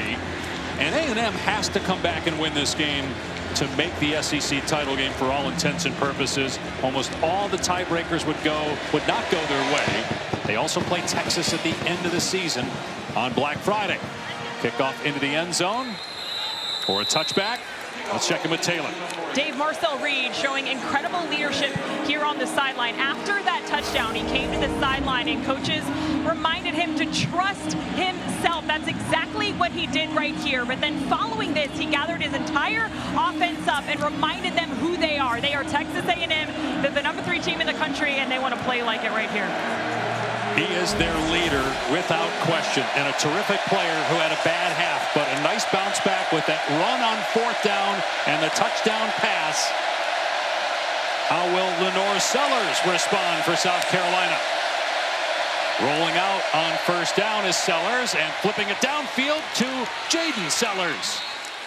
His brother making the catch and out of bounds for a 25-yard gain. Well, it's an excellent route here by Jaden Sellers. He's going to be on Tyreek Chappelle. And I thought Chappelle even had a little hold there. Good touch on the football from Lenore to his brother Jake. Sellers over 200 passing yards. He did that last year in a blowout win against Texas A&M. He also rushed for 100 yards in that win over then #10 Texas A&M. That derailed the Aggie season last year. Trying to do it again in 2025. No running room to the right, so cutting it back is Fuller, and down he goes. Loss on the play of 3 with Searcy making the hit. But it's Onyedem. Watch this, Dave. Penetration kills the run game. Watch how vertical Onyedem gets up. He knocks off that puller of Stanley and helps create that tackle for loss for Searcy.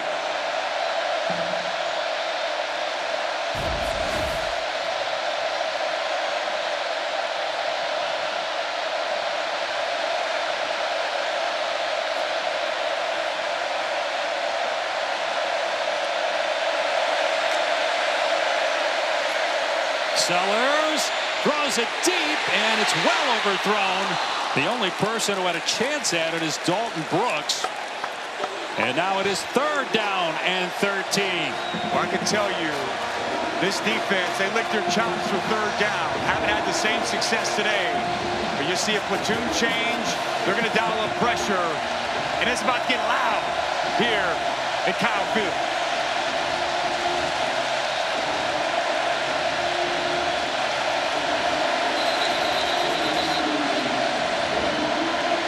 Now we've got an official timeout. Could they be discussing potential intentional grounding on that last throw? There is no foul for intentional grounding on the previous play. Okay, so you just heard that there was no intentional grounding. Not showing pressure here. They're sitting back. Cassius Howell, top of your screen. They rush 4. Sellers in trouble. Steps away from pressure. Takes off. Has the 1st down. And then he gets to the ground at the 39-yard line. A 14-yard run on 3rd and 13. Well, you better have good pass rush lanes, and he's going to come inside. It's going to open up a hole off the right side for Lenore Sellers. Nobody able to account for that. And Lenore Sellers relies on his legs, trusts them, and what a clutch pickup on 3rd down. He's played his best game of the season here today on the road. Lenore Sellers, preseason 1st team All-SEC. Quick throw to the sideline. Jacobs wrapped up at the 36-yard line, a 3-yard gain. Will Lee on the stop. It's a good job by Will Lee getting Jacobs to the ground. He almost spun out of that attempted tackle. Saw some poor tackling in that 1st half for Texas A&M.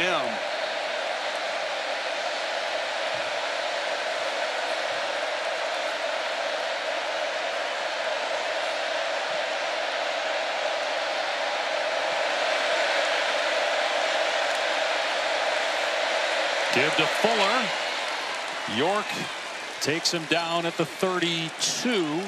But that's 4 yards, so it's going to be 3rd down and short. Biggest play of the game here for Texas A&M's defense. You're not keeping the ball in the hands of Lenore Sellers. 3rd and short situation. He's been really good, tough to tackle. Having as big an impact as a runner in this game as we've seen potentially all season. I like keeping the football in his hands. Sellers got the first down on that 3rd and 13 a moment ago. They'll hand it off, and short of the line to gain is Matt Fuller. It's going to be 4th and 1. Dalton Brooks on the tackle. A decision to make here for Shane Beamer. Keeping the offense on the field. I like the decision. And I'm keeping it, I'll say it again. I'm keeping it with 16. He's 240 pounds. Tough to tackle. They spread it out on 4th and 1. Play clock inside of 5 seconds, and South Carolina is going to use a timeout. Midway point of the 4th quarter. South Carolina leading by 20, facing a 4th down and 1 when we return to Kyle Field.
Back at Texas A&M, the national championship trophy presented by Dr. Pepper. The last time the Aggies won it was in the late 30s. Their undefeated season on the line right now, trailing by 20.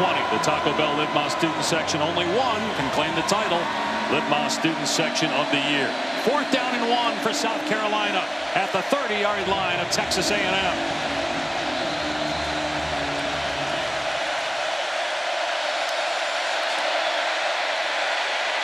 And he landed on a teammate, Matt Fuller did. He lunged lunge forward, but still appears to be short. It's going to be Texas A&M ball. You got it. Well, penetration kills short yardage plays. And it's excellent penetration on the inside by this Aggies front. Watch this right here. It's going to create a pile. Inside, it's going to get low, almost nosedive, creates a pile right there, and there's nowhere to go with the football. Also well done by Damian Sanford.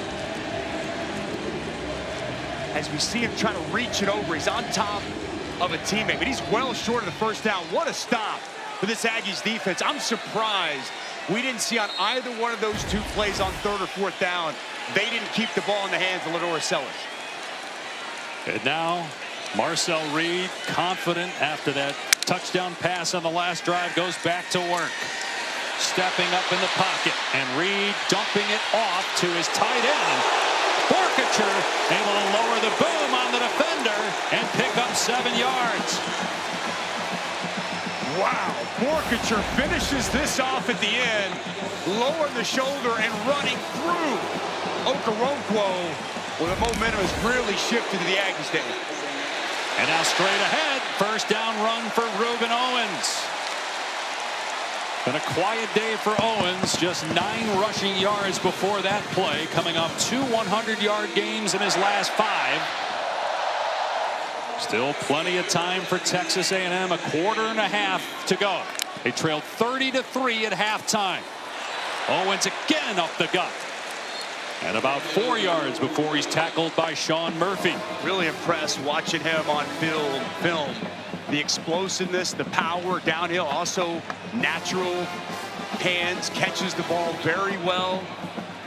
Hasn't had a big impact here today, but what nice runs here early in this second half. A&M trailed by 14 in the first quarter, their largest deficit of the year. They were down 27, they're now down 20, and Reed taken off on second down. Okoronkwo able to catch up to him. And Kilgore dives on as well, but Reed kept the feet moving, got an extra yard, a gain of 5, third down and 2. Smart play there by Marcel Reed. He's felt pressure, saw a little space open up off the left side. And it's a nice pickup to set up third and very manageable. E.J. Smith, he's their short yardage back. I'd expect them to give it to him here. He's converted on some crucial third and fourth down situations this season. 4 down territory for Texas A&M at midfield. Reed to pass instead, pressure off the edge, and another drop. This time it's Bethel Roman.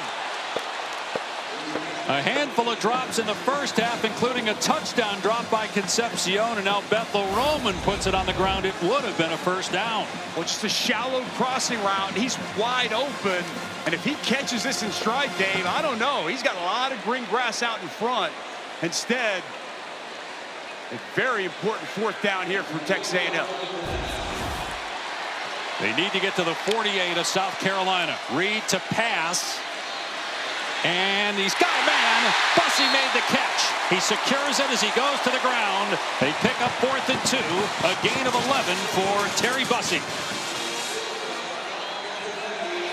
Well, bunch set on the near side. Watch Bussey. He's going to start in, and he's going to work over the top. And he's going to find open space. I like the patience here by Marcel Reed. Allow that to clear the linebackers, come open, and find his open target. He has as many completions this quarter as he had the entire first half, Marcel Reed.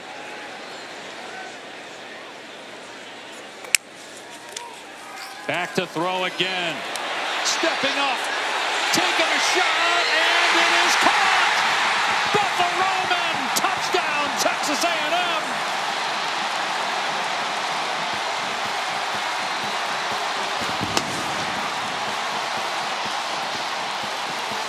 What a bounce back by Marcel Reed.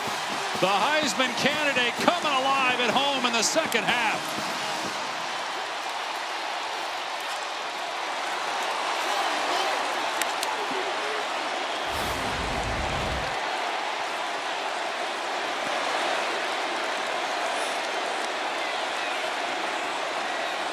Did that ball move at all as he went to the ground and rolled out of bounds?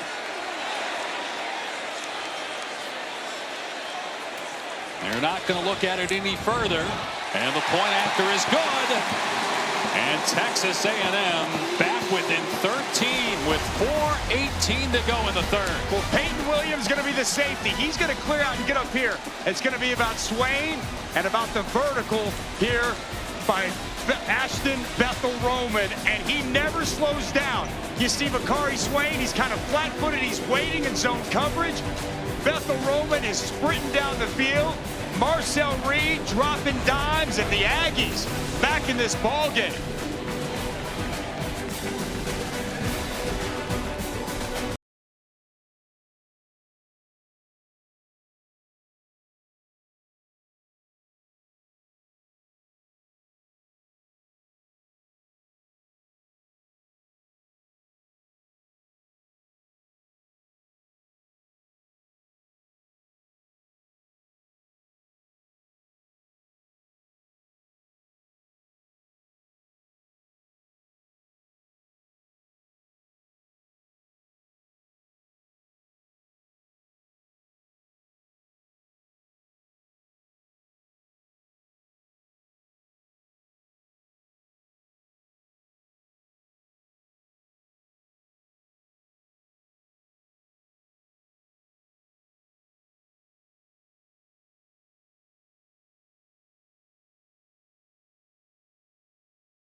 Welcome back to ESPN College Football presented by Serve Pro, the Dr. Pepper Championship Drive Game of the Week. It was 30-3 South Carolina over undefeated and number 3 Texas A&M. On the day, there were reports that Mike Elko's getting this huge extension to stay.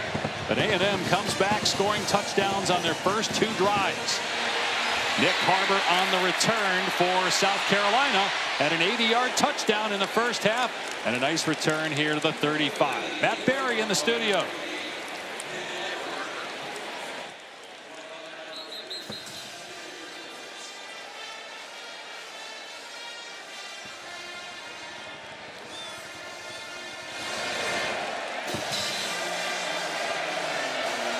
And Indiana, number 2, Texas A&M, number 3. And Lenore Sellers, who played great in the first half. Pressure now on his shoulders to respond. 2 touchdown passes. He had 7 the first 9 games of the year, after 18 a year ago. And the projected first-round pick will hand it off, and Faison is dropped for no gain.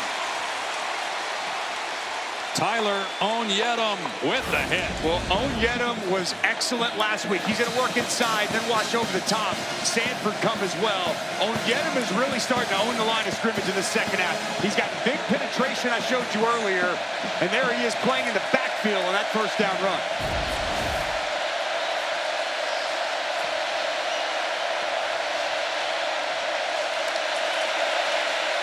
Sellers. Catch is made, but not much. Jacobs tackled by Ricks. Going to be third down and about 6. As a defense, you got to have vision on the quarterback here on third down. You've got to be aware, second-level defenders, if he breaks the pocket, if he finds some space, he's going to look to run. They didn't account for that in the last drive on third down. Will they here?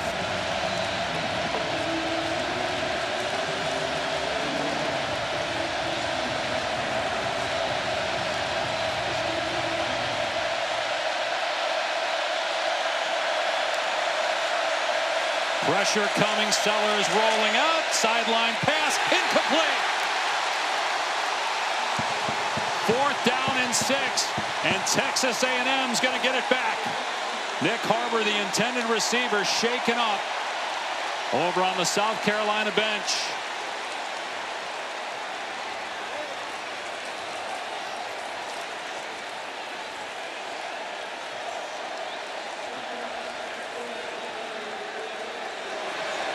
So Mason Love will punt it away. Casey Concepcion, one of the best return men in college football. 2 punt returns for touchdowns. Really hasn't had a chance yet in this game. See if Love kicks it to him or away from him. Tries to kick it away from him, and it will roll into the end zone for a touchback, just barely.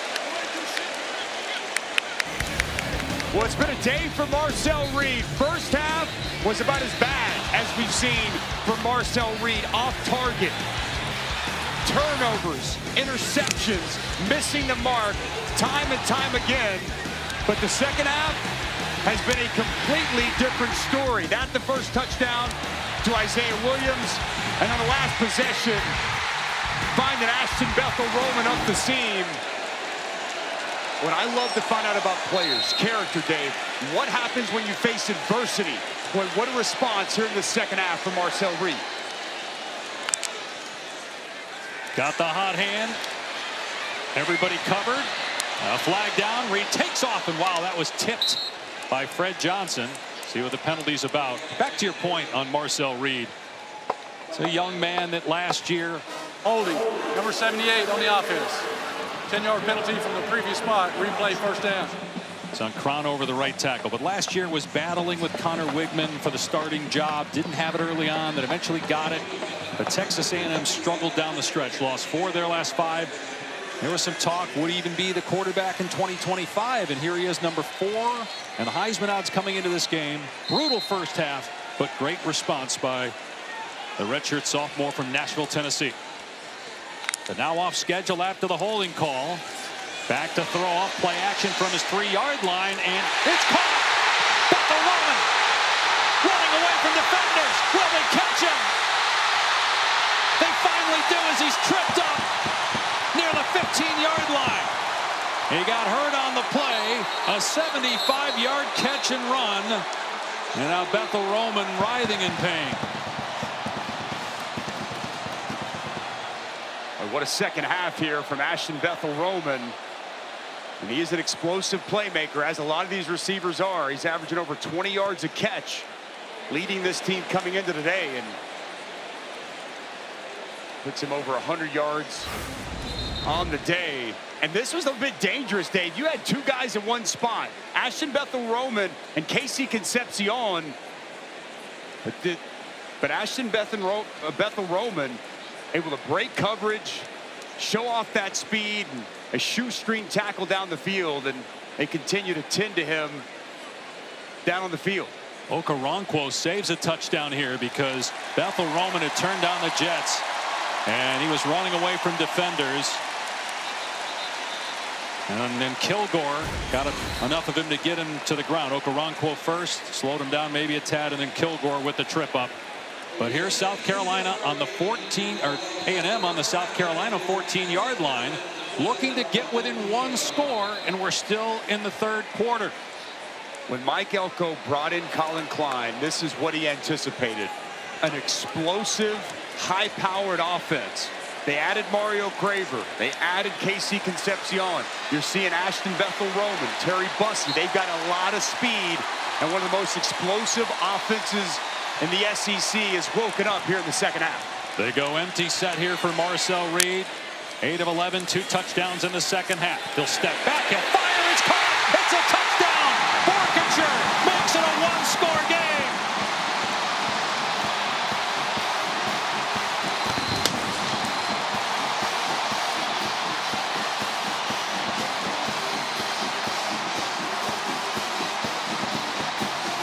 Third-quarter touchdown passes for Marcel Reed, and the Aggies are back. An embarrassing first half, down 30-3 at home. 20 unanswered points in 13 minutes, and looking to add one more. It is 30-24. With a ton of time left. What a third quarter coming out of the half from Texas A&M and Marcel Reed. Now it's the tight end, Nate Borkinger. You're going to see him just run right up the seam here. I want you to pay attention to the linebacker, 17, Justin Okoronkwo. When Reed kind of head fakes in, he freezes that backer.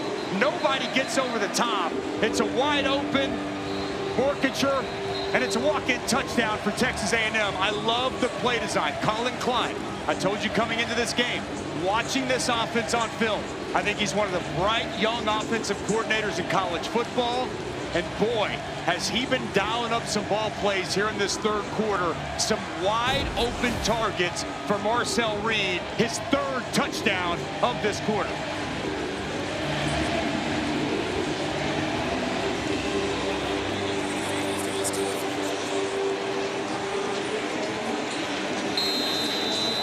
A&M trying to get to 10-0 would be their first 10-win season since 2012 when Johnny Manziel won the Heisman. The number 3 unbeaten Aggies, one of 3 teams undefeated left, along with Indiana and Ohio State. Almost certainly have to win today and beat Texas to make it to their first ever SEC championship game. And now the pressure on Lenore Sellers again, with this place rocking, and Texas A&M back within a score. There's a lot of great venues in college football. This is right there at the very top. And nobody left at halftime, down 27. Every seat accounted for. And this place is on fire with the way the Aggies have responded here in this third quarter.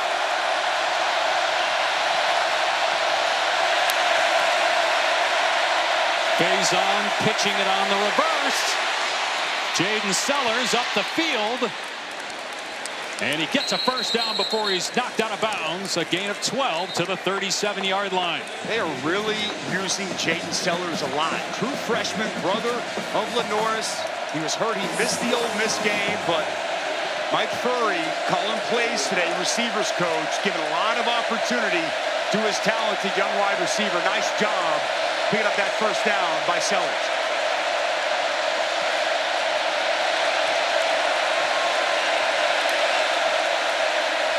Handoff, Faison in trouble in the backfield, and down he goes for a loss.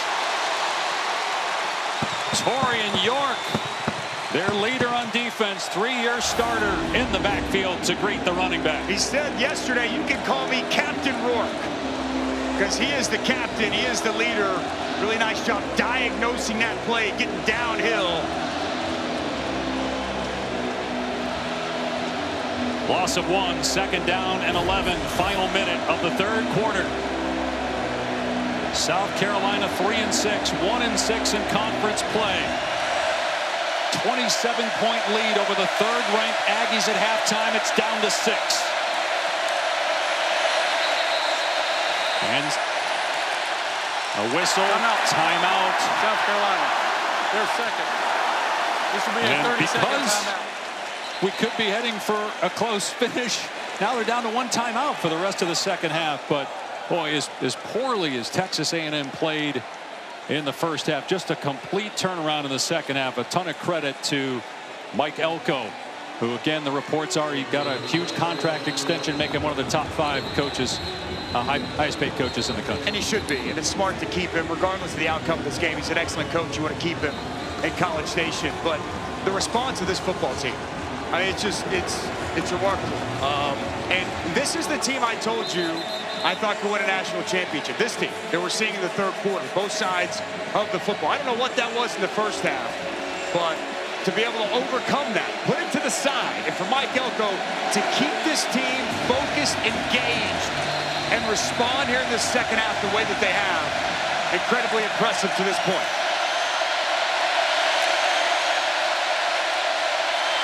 Sellers trying to get the edge, able to slip a tackle before he's drilled out of play at the 39-yard line. I'm going to mark him out at the 41, so it's a 4-yard gain, 3rd and long coming up. Howland Ratcliffe made the play defensively for Texas A&M. Nice job stringing that out and forcing him out of bounds. I mentioned it earlier, okay? You got to be cognizant. Eyeballs on the quarterback. Probably not, you wouldn't expect as much of a blitz situation as you would zone coverage, and keeping eyes on number 16. They do have to snap the football here before the end of the quarter. Blitz coming, it's picked up, the pass, the way off target. Jacobs was open underneath, but that was airmailed by Sellers. And now South Carolina will punt it back to Texas A&M. Well, they do dial up the blitz, and watch where they bring Cassius Howe from this time. He's going to be standing right here, and he's going to come right down Main Street, right up the middle. Some space opens up. He feels that pressure in his face. And we've seen him today be locked in, hitting on a lot of throws, and a bad miss there on 3rd down for a wide open Vandravius Jacobs.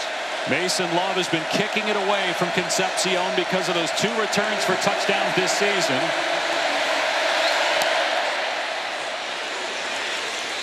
And this will go over his head, heading towards the goal line. Do they stop it short?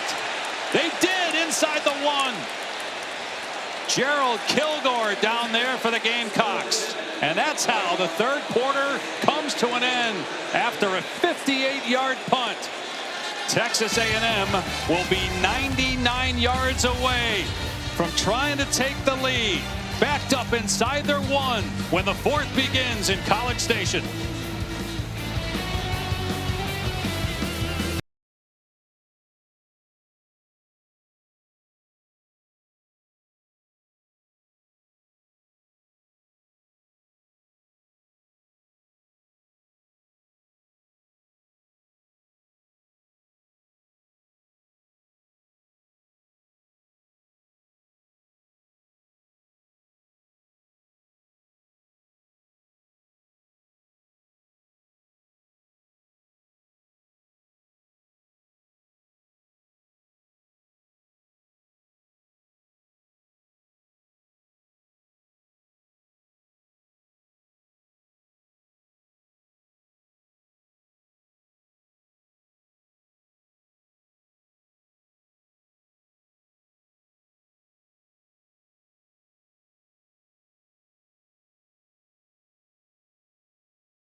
moments ago, Mike Elko caught up with Taylor McGregor.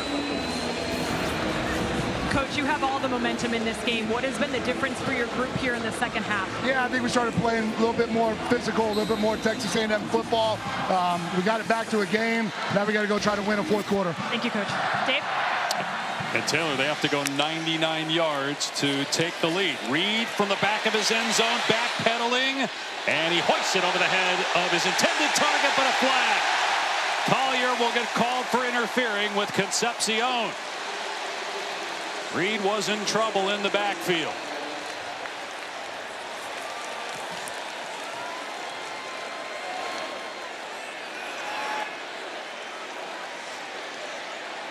Pass interference on the defense. Number 8. Ball be placed at the spot of the foul. Automatic first down. Boy, just an incredibly punitive interference call here for South Carolina. Judge Collier working on Concepcion. He converts that little hitch and tries to get up the field. A lot of contact. I didn't see anything egregious there, Dave. I'm with you. Didn't love the call there. Reed, quick throw.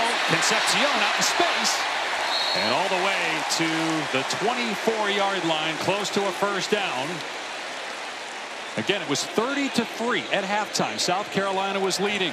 Number 3, Texas A&M. But Marcel Reed with 3 third-quarter touchdown passes to pull the Aggies within 6. This drive started on their 1. And on first down, Reed over the middle. It's caught for another first down. Bethel Roman on the grab and a gain of about 15. When Marcel Reed is playing so confident, tight window throw, ball perfectly placed right there on the hands of Ashton Bethel Roman, who's been such a key piece in this second half. Straight ahead run. And Ruben Owens out to the 44. That's right there what Mike Elko was telling Taylor. You saw the physicality up front and a good hard run by Ruben Owens. And the defensive line, too. Stopping the run, getting that fourth down stop earlier. Both sides of the football. Lines of scrimmage. They're a line of scrimmage team.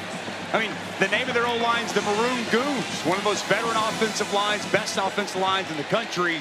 Starting to look like it here this half.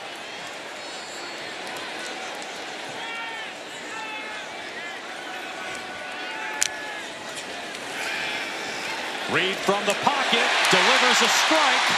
It's Isaiah Williams, just his second catch of the year, 4th of his career. His first catch of the season was the first touchdown of the game for Texas A&M, and he just went for 15 more yards there, putting the ball in South Carolina territory. Similar to the touchdown, using him in motion, and South Carolina defensively unable to identify him wide open over the middle for that big gain.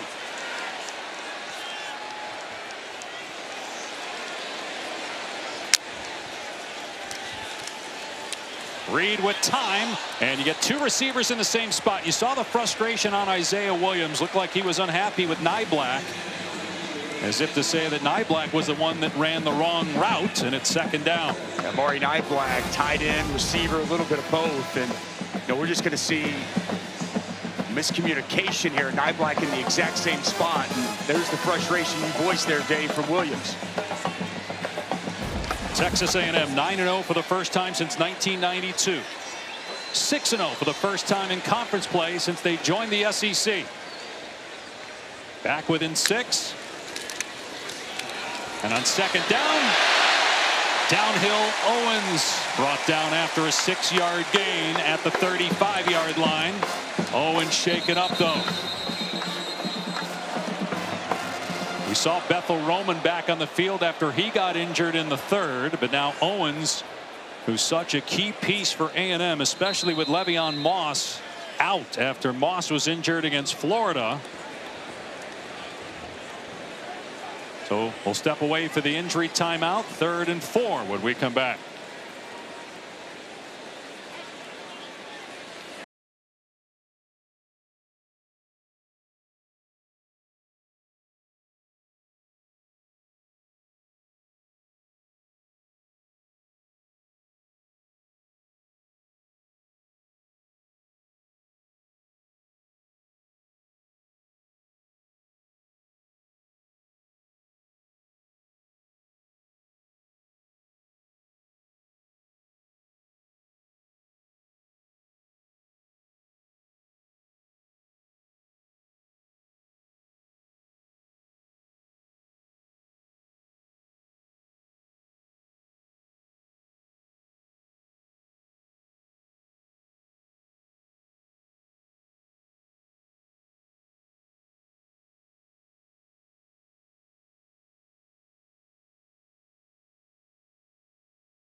You're watching the SEC on ESPN from Texas A&M, home of the 12th man. The Aggies were down by 27 at halftime.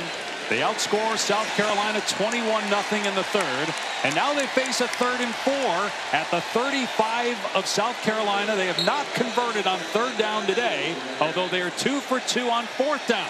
And it could be in 4-down territory. 2.5 gone by here in the 4th. Empty set for Marcel Reed. Reed running it himself. Got the first down inside the 30, down to the 27 before he's wrapped up by Sean Murphy. Put it in the hands of your quarterback. I love this play design. Watch right here. Big guys off the left side. It's 71 Basantis. It's Trey Zune opening up some space, and Marcel Reed putting his foot in the ground, getting north and south, and picking up a first down. First 3rd down conversion of the day for the Aggies. A&M had a come-from-behind win at Notre Dame early in the season, trying to do it at home. Morrow, the true freshman, maybe 2 down to the 25, tackled by Goodwine. They like this true freshman a lot. Talking with Colin Klein, he said that he's an absolute stud. Love what he brings to the table. 5'9", 205 out of Memphis, and they may have to lean on him until we figure out exactly the availability of Reuben Owens the remainder of this 4th quarter.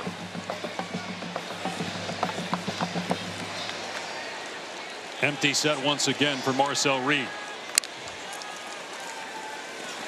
Reed from the pocket, everybody covered, a flag down, Reed takes off inside the 10, touchdown to tie the game. Again, a penalty marker is down in the backfield, and a couple of offensive linemen are really upset for Texas A&M. Holding on the offense, number 71. 10-yard penalty from their previous spot. Replay, 2nd down. That's the left guard, Chase Basantis. I don't know about this, Dave. Watch Basantis, okay? He's going to chop the hands down the defensive lineman, and then he's going to hold them down. I guess it's a little snatch pull down. What do you think of that? I don't know. That's pretty ticky-tack. Jerry McGinn, our rules expert, your thoughts? Yeah, I like the call. He jerks him right down. He didn't have to do it. He was in great position. That was a good call by the umpire. Okay. Now it's 2nd down and 18 after the penalty.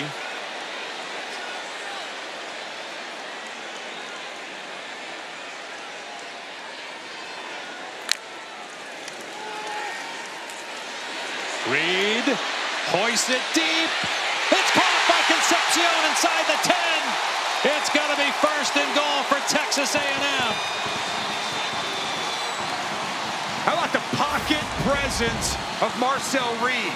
Watch him climb and step up in this pocket. Bodies around him, eyes down the field, good platform. You can't throw it any better on the hands of Concepcion. This drive started on the A&M 1. They're now inside the 5. Smith, the ball carrier. He's into the end zone for the touchdown, and the game is tied. A&M can take the lead with the extra point.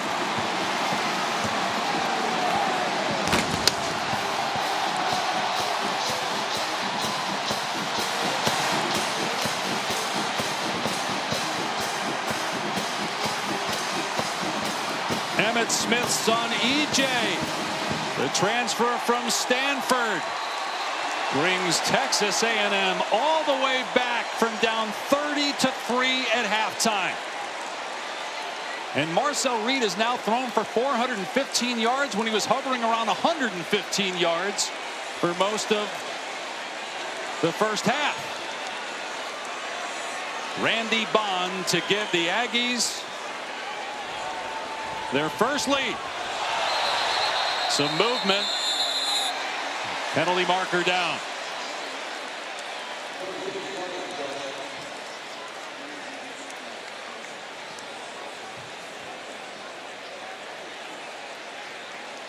Offside on the defense. Number 90 jumped in the neutral zone, causing the offense to react.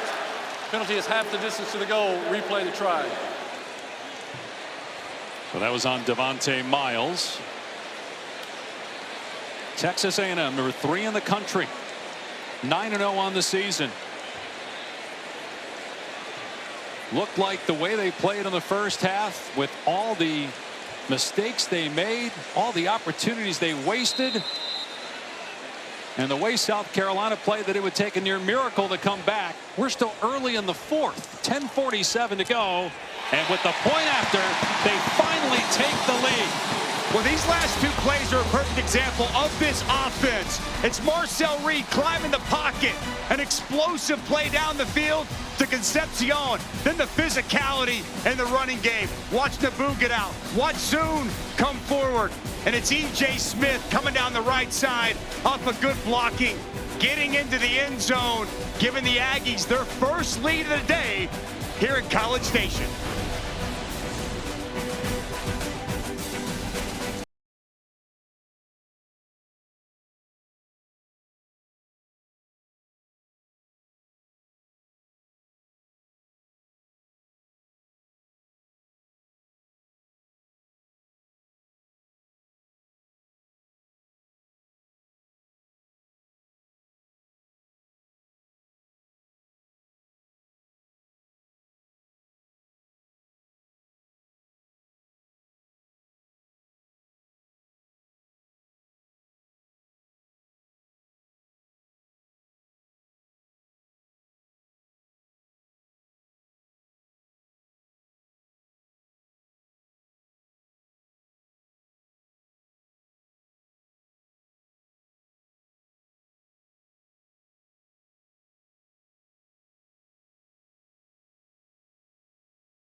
ESPN College Football is presented by Surf Pro, the #1 choice in cleanup and restoration.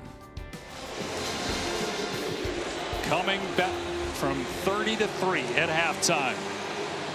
The touchdown by Borkacher to get them within one score in the third quarter, and E.J. Smith with the rushing touchdown just a moment ago to put A&M on top for the first time. And if the Aggies were to hold on, it would go down as one of the greatest comeback wins in SEC history.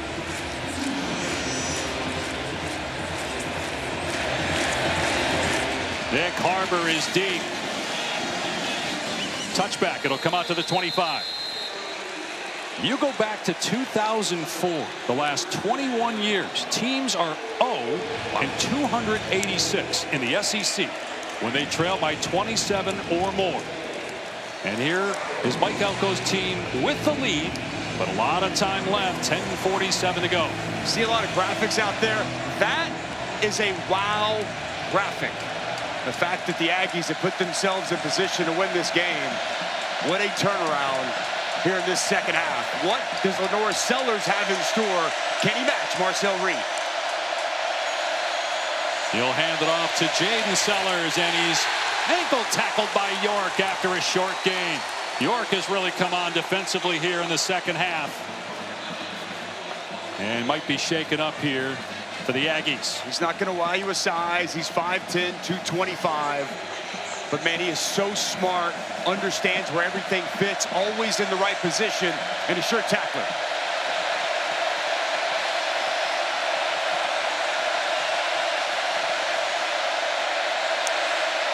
Sellers to throw on 2nd and 8. Pocket collapsing. Sellers sacked.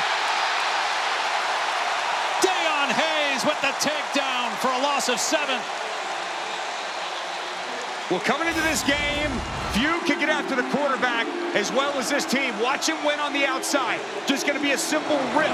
He's working on the true freshman, Surratt. Gets that rip high, continues to run the hoop, and he gets Sellers to the ground. Huge addition they brought in from Colorado, who's made the most of this last opportunity at Texas A&M.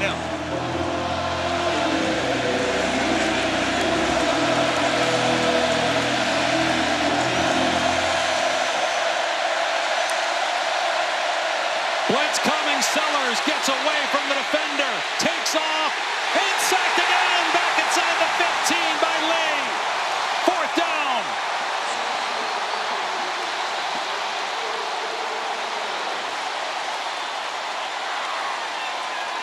Texas A&M very much looking like the number 3 team in the country here in the second half as Sellers hobbles off the field for South Carolina. Well, listen, this year, Mike Elko took over play calling duties. Watch it on 3rd down. They're going to bring the corner off the edge to come home. They haven't showed that all day. They show it the perfect time, and a huge sack on 3rd down. Setting up the return for Concepcion on the short punt. A 2-hopper. Concepcion up the middle. And to the 46 of South Carolina. So Marcel Reed has thrown for almost 300 passing yards in the second half to bring Texas A&M back. Total yardage in the first half, 53. Or in the second half, rather, for South Carolina to 336 for Texas A&M. Man, unbelievable turnaround in this football game. Just a tremendous response from Texas A&M. The South Carolina defense in the first half, they had all the answers. Can they get a stop? They need to step up and find a way to make a play the way they did in that first half. E.J. Smith, who just scored the go-ahead touchdown, looking for some room off the left side. And he breaks a tackle and gets a first down before he's knocked out at the 30. A gain of 15 on the play. Well, Papa's got to be proud watching this. E.J. Smith, just the epitome of this team, waits his turn, and when called upon, watch him lower the shoulder and run through the safety, DQ Smith. And he's carved out an important role here on this Aggies offense. The depth of this running back were really shining. Inside 8 minutes to go. A&M up 1. Smith again. Met in the hole. And down after a gain of 1. This response by Texas A&M is what championship caliber teams do. And maybe this is more than what championship teams do coming back from 27 at halftime. It's interesting because, you know, and again, there's a long way to go, but this response, and we'll see how this final 7:30 plays out, but this is exactly what you want to see from a team that's in the conversation to be one of the best teams in the country. Again, basically have to win out to make the SEC title game a place they've never been since joining the league. Reed to the air on 2nd and long. Over the middle to Concepcion. And down to the 15-yard line. Another Texas A&M first down. Kilgore on the tackle downfield. Well, Concepcion does such a good job creating space, getting open, little shake route, had some cushion, and an easy find for Marcel Reed over the middle of the field. The stark contrast in just the team itself, but Marcel Reed, Dave, he had no confidence throwing the football. Everything was off, and boy, has had few misses, if any, here in the second half. His play is a complete and total opposite. Smith gets the carry, wrapped up at the line of scrimmage by Pikes.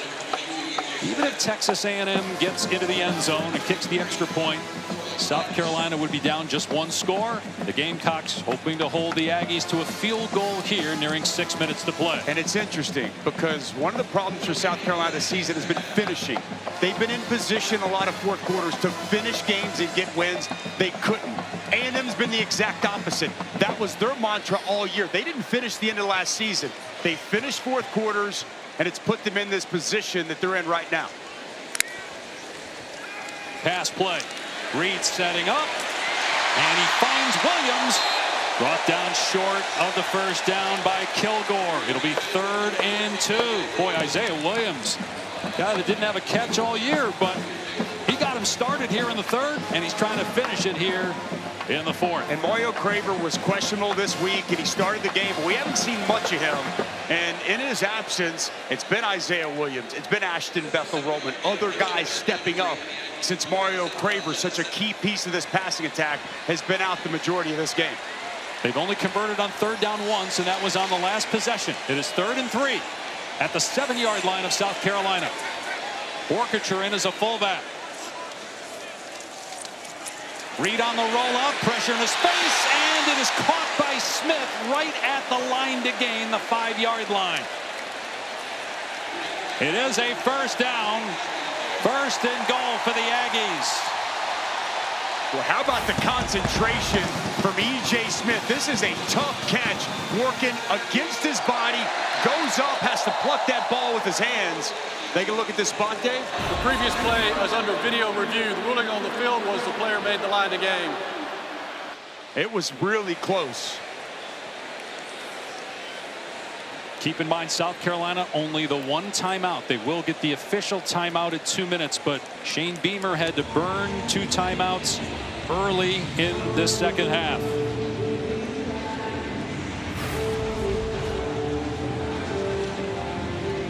Reed with a defender in his face, threw a little high. Smith with a great catch. Where's the ball when he hits the ground? Those shadows don't help anything. Look at him. Looks like he almost stretches that ball over. It's tough to tell exactly from that spot. Good look here. Would have to be clear and obvious to overturn the ruling on the field of a first down. I mean, it is so close. Where's the elbow? Where's the ball?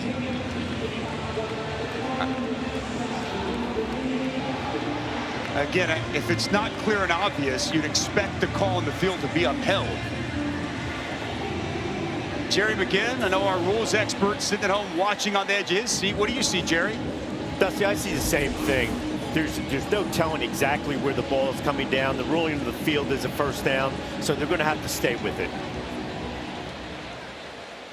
After video review, the ruling on the field is upheld. First down. So 1st and goal on the South Carolina 5 with 4:43 to go. 28 unanswered second half points by the number 3 team in the country. Trying to keep SEC title hopes alive. With a win here at home, they have to go to Texas. They play Samford out of conference next week.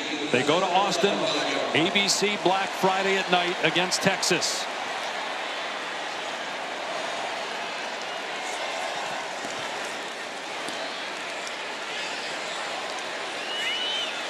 They don't expect them to lean on this offensive line. They found a little something, getting some good push.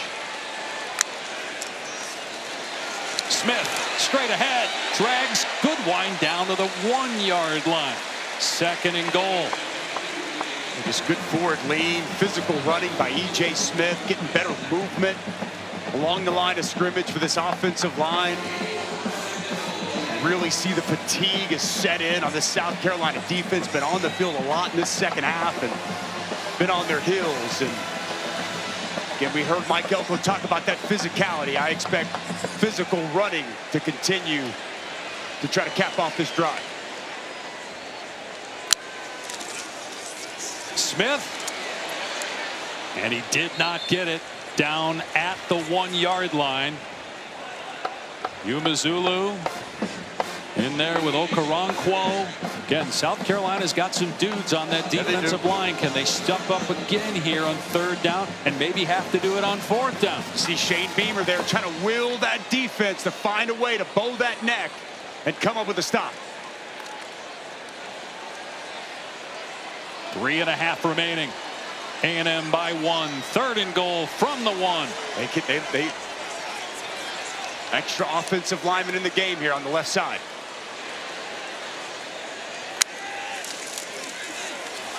Throwing it to Reed. It's behind him. The ball's loose. And it's recovered by South Carolina. Inbounds by Fred Johnson. They run a trick play with the true freshman Morrow on the direct snap. He tries to throw it to the quarterback Reed. And they turn the ball over. A very questionable call on 3rd and goal from the 1. Don't like the call whatsoever. Brian Thomas gets so much penetration. That was supposed to be a pitch initially there to the quarterback, Marcel Reed. He gets so much penetration, it spooks him. He tries to throw it, and he should have just eaten that play. But again, this is a young player in that spot, and that ball stays in bounds. Does he secure it before that right arm goes out of bounds? Jerry, what do you see there? I tell you, this is extremely close. It really appears that the right arm comes down out of bounds before he goes down to the ground. So they're going to take a look at this, and Texas A&M may get the ball back. I don't, man, it looks like it looks like he secures possession to me before that right elbow comes down. And remember, on the field of play, it's a fumble recovery by South Carolina. It looks to me, Jerry, the knee's down, the ball is secured, and that wrist, that elbow, hasn't contacted out of bounds just yet. So we go to break with South Carolina back on offense, trailing by 1 with 3:10 to go.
Okay, Brian Thomas Jr. is going to make this play. He's going to come off the edge, and he's going to disrupt everything. You're going to see a tight end pull, tight end pull. So what they're going to direct snap it tomorrow. He can either toss it to Reed or he can run it. When Brian Thomas Jr. gets all that penetration, the true freshman just panics. He freaks out, and he makes a very, very costly mistake throwing that ball backwards and giving the football to South Carolina. That was 3rd and goal from the 1. Expedited replay upholds the call of a recovery by South Carolina.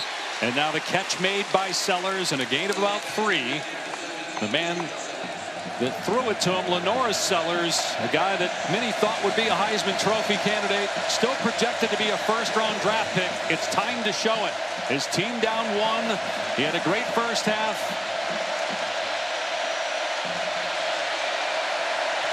Their kicker, William Joyce, is 3 of 3 today. His long on the year is 49. Sellers on the rollout, going to throw it away. Harbor was covered well by Des Ricks near the sticks, and now it's 3rd down and 6. And again, 1 timeout left for South Carolina. They'll also get the 2-minute official stoppage. Best 3rd down defense in the country, with arguably the best home crowd in the country, is what Lenoris Sellers is facing on this important 3rd down. For the Aggies defense, you've got to be cognizant of Lenoris Sellers trying to pick this up with his legs. Timeout by Texas A&M. So the Aggies are down to 2.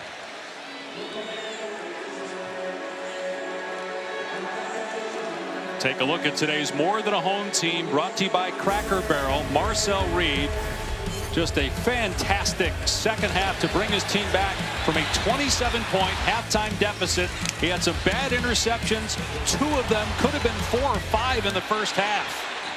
I've been doing this 10 years. You've been doing it twice as long as me. I don't think I can remember a player and a team flipping the script the way we've seen from Texas A&M and Marcel Reed. He's been confident. He's been accurate. He's made plays with his legs, his arm, the leadership over on the sideline. That's the young man we sat down with yesterday, with confidence, with charisma, with a presence about him. He's out of presence here in this second half.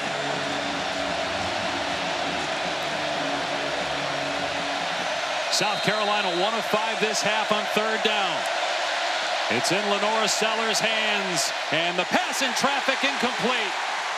Jacobs, the intended target, Will Lee in coverage. It is 4th down and 6. And Lenoris Sellers has kind of done the opposite. He looked so good in the first half, and he has been off here in this second half. Tight coverage on the outside. He's trying to get it to Jacobs on the edge, but the coverage very good from Des Ricks on the perimeter. A little surprise here. South Carolina going for it on 4th down. Well, they do have, again, just the 1 timeout and the official 2-minute timeout. They go for it on 4th and 6. Sellers, long throw. Harbor caught it, and he's in bounds. A first down at the 31-yard line. A gain of 19, and Deion Hayes was right in the face of Sellers as he threw that ball. What do you do when you got to have it? You make big-time plays. How about Nick Harbor, the former track star? Go up, high point this football. He's not a natural catcher of the ball. Fights through contact to convert a massive 4th down and keep this drive alive. He is injured on the A&M sideline. He was hurt earlier this quarter on the other sideline. But Harbor just kept this game alive, and Lenoris Sellers, that was a long throw that he put up there for the 6-foot 5-inch target to make the grab. 2:26 left. 1st and 10 for South Carolina at its 31. While we have a moment, I want to go back to what Colin Klein must have been thinking on 3rd down and goal from the 1 with a trick play with a true freshman. Again, my gut is he had the option. He could either toss it to Marcel Reed or he could just run it. He had 2 tight ends coming across, and you put a freshman in that spot and he shrunk. He just, give Brian Thomas Jr. all the credit. He got vertical. He got in his face. You got to make a decision right now in real time that you've never been in that spot before. And the true freshman made a mistake. There's no other way to look at it. I am surprised, though, that he even put him in that position. Especially with the way Marcel Reed has played this half. Yeah, and E.J. Smith has been kind of your hammer, your short yardage guy. He's been running the football well. And now South Carolina is about 40 yards or so away from a chance at a field goal. And plenty of time, 2:26. I also want to just say, I don't want to just move over. To go for it on 4th and 6 there, that's a big decision by Shane Beamer. He could have punted the ball that one time out in the 2-minute, and if they get a stop, they get the ball back, because essentially you go for it from right there backed up and you don't get it, you're conceding at minimum some points. So right, but then maybe you get a field goal from Shane Beamer, and then you could still go down the field and win with a touchdown. This way you can win with a field goal, or at least take the lead, depending on how much time is left. Sellers from the pocket setting up a screen. Howell. And he's close to a first down. They'll mark him down at the 40, a yard short. Chappelle with the stop. May let this get to the 2-minute, Dave. And they will. On the other side of the 2-minute, one timeout left for South Carolina. Number 3, A&M. Came back from down 30-3 at halftime. They have a 1-point lead. But Carolina's got the ball.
Texas A&M trying to hang on and have its greatest come-from-behind win in school history. Down 30-3 at halftime. Now leading by 1 thanks to 28 unanswered points.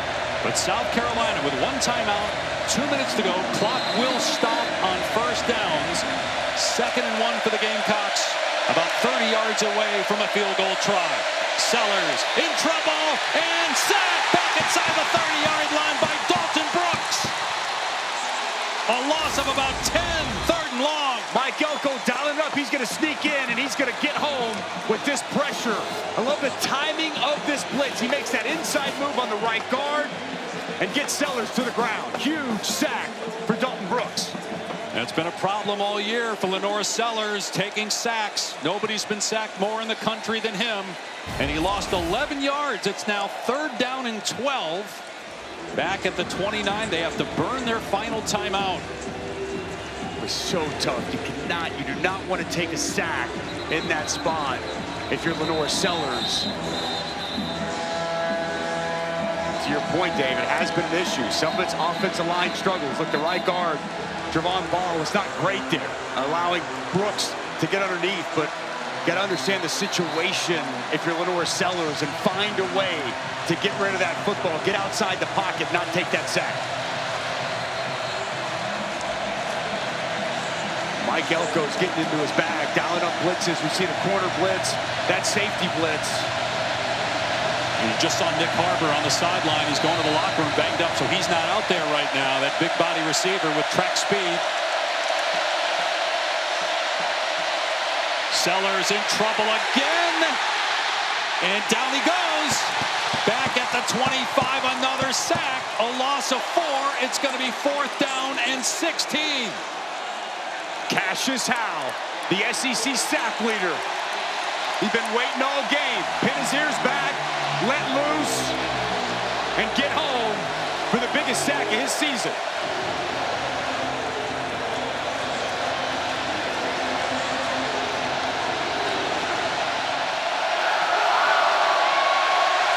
This could be it for South Carolina. Blitz coming.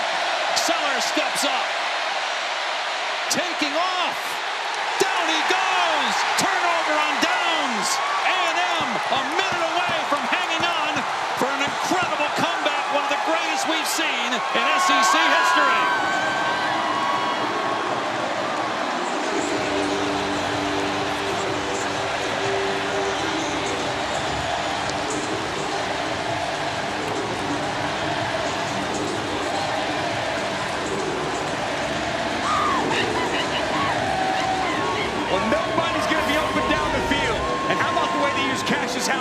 Look, he's off the edge. He's going to sit back. And as Lenore Sellers breaks to the right, he's in perfect position. But the routes down the field, guys, there's nobody open. Lenore Sellers waiting, double coverage over the middle. And it's Cassius Howe, who has answered the bell time and time again for this defense, with the final 2 stops to complete the biggest comeback in program history. One more knee and it's over. Texas A&M will go to 10-0 for the first time since they were 12-0 in the regular season back in 1992. It'll be their first ever 7-0 start in SEC play. Their last conference game after they play Samford next week will be in Austin against Texas. Black Friday night on ABC. They'll probably need to win that game to get into the SEC championship game, which would be their first ever. Texas A&M completes the greatest comeback in school history. Trailing at halftime 30-3, they storm back, score the final 28 points, and knock off South Carolina.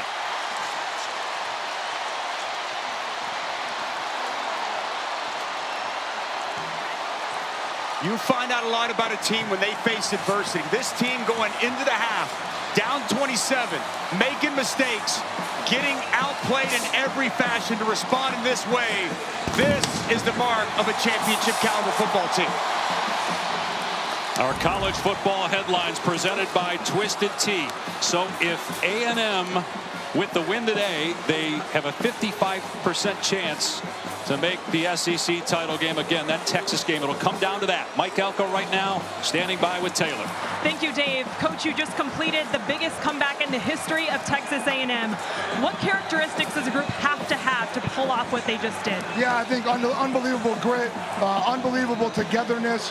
They obviously got to play really bad to start the game. That starts it, but they don't blink. They don't. We've been in a lot of these situations. We found ways to find wins. No one panicked on our sideline, and man, we just made a heck of a lot of plays in the second half. Thank you, Coach. Thank you. Dave? And it was Marcel Reed. Just a spectacular second half. Elko hugging his quarterback after just an incredible, fascinating second half here in College Station as number 3 A&M stays unbeaten with the win over South Carolina. For Dusty Dvorak, Taylor McGregor, Dave Pasch saying so long from College Station. Thank you for watching this presentation of the Southeastern Conference on ESPN.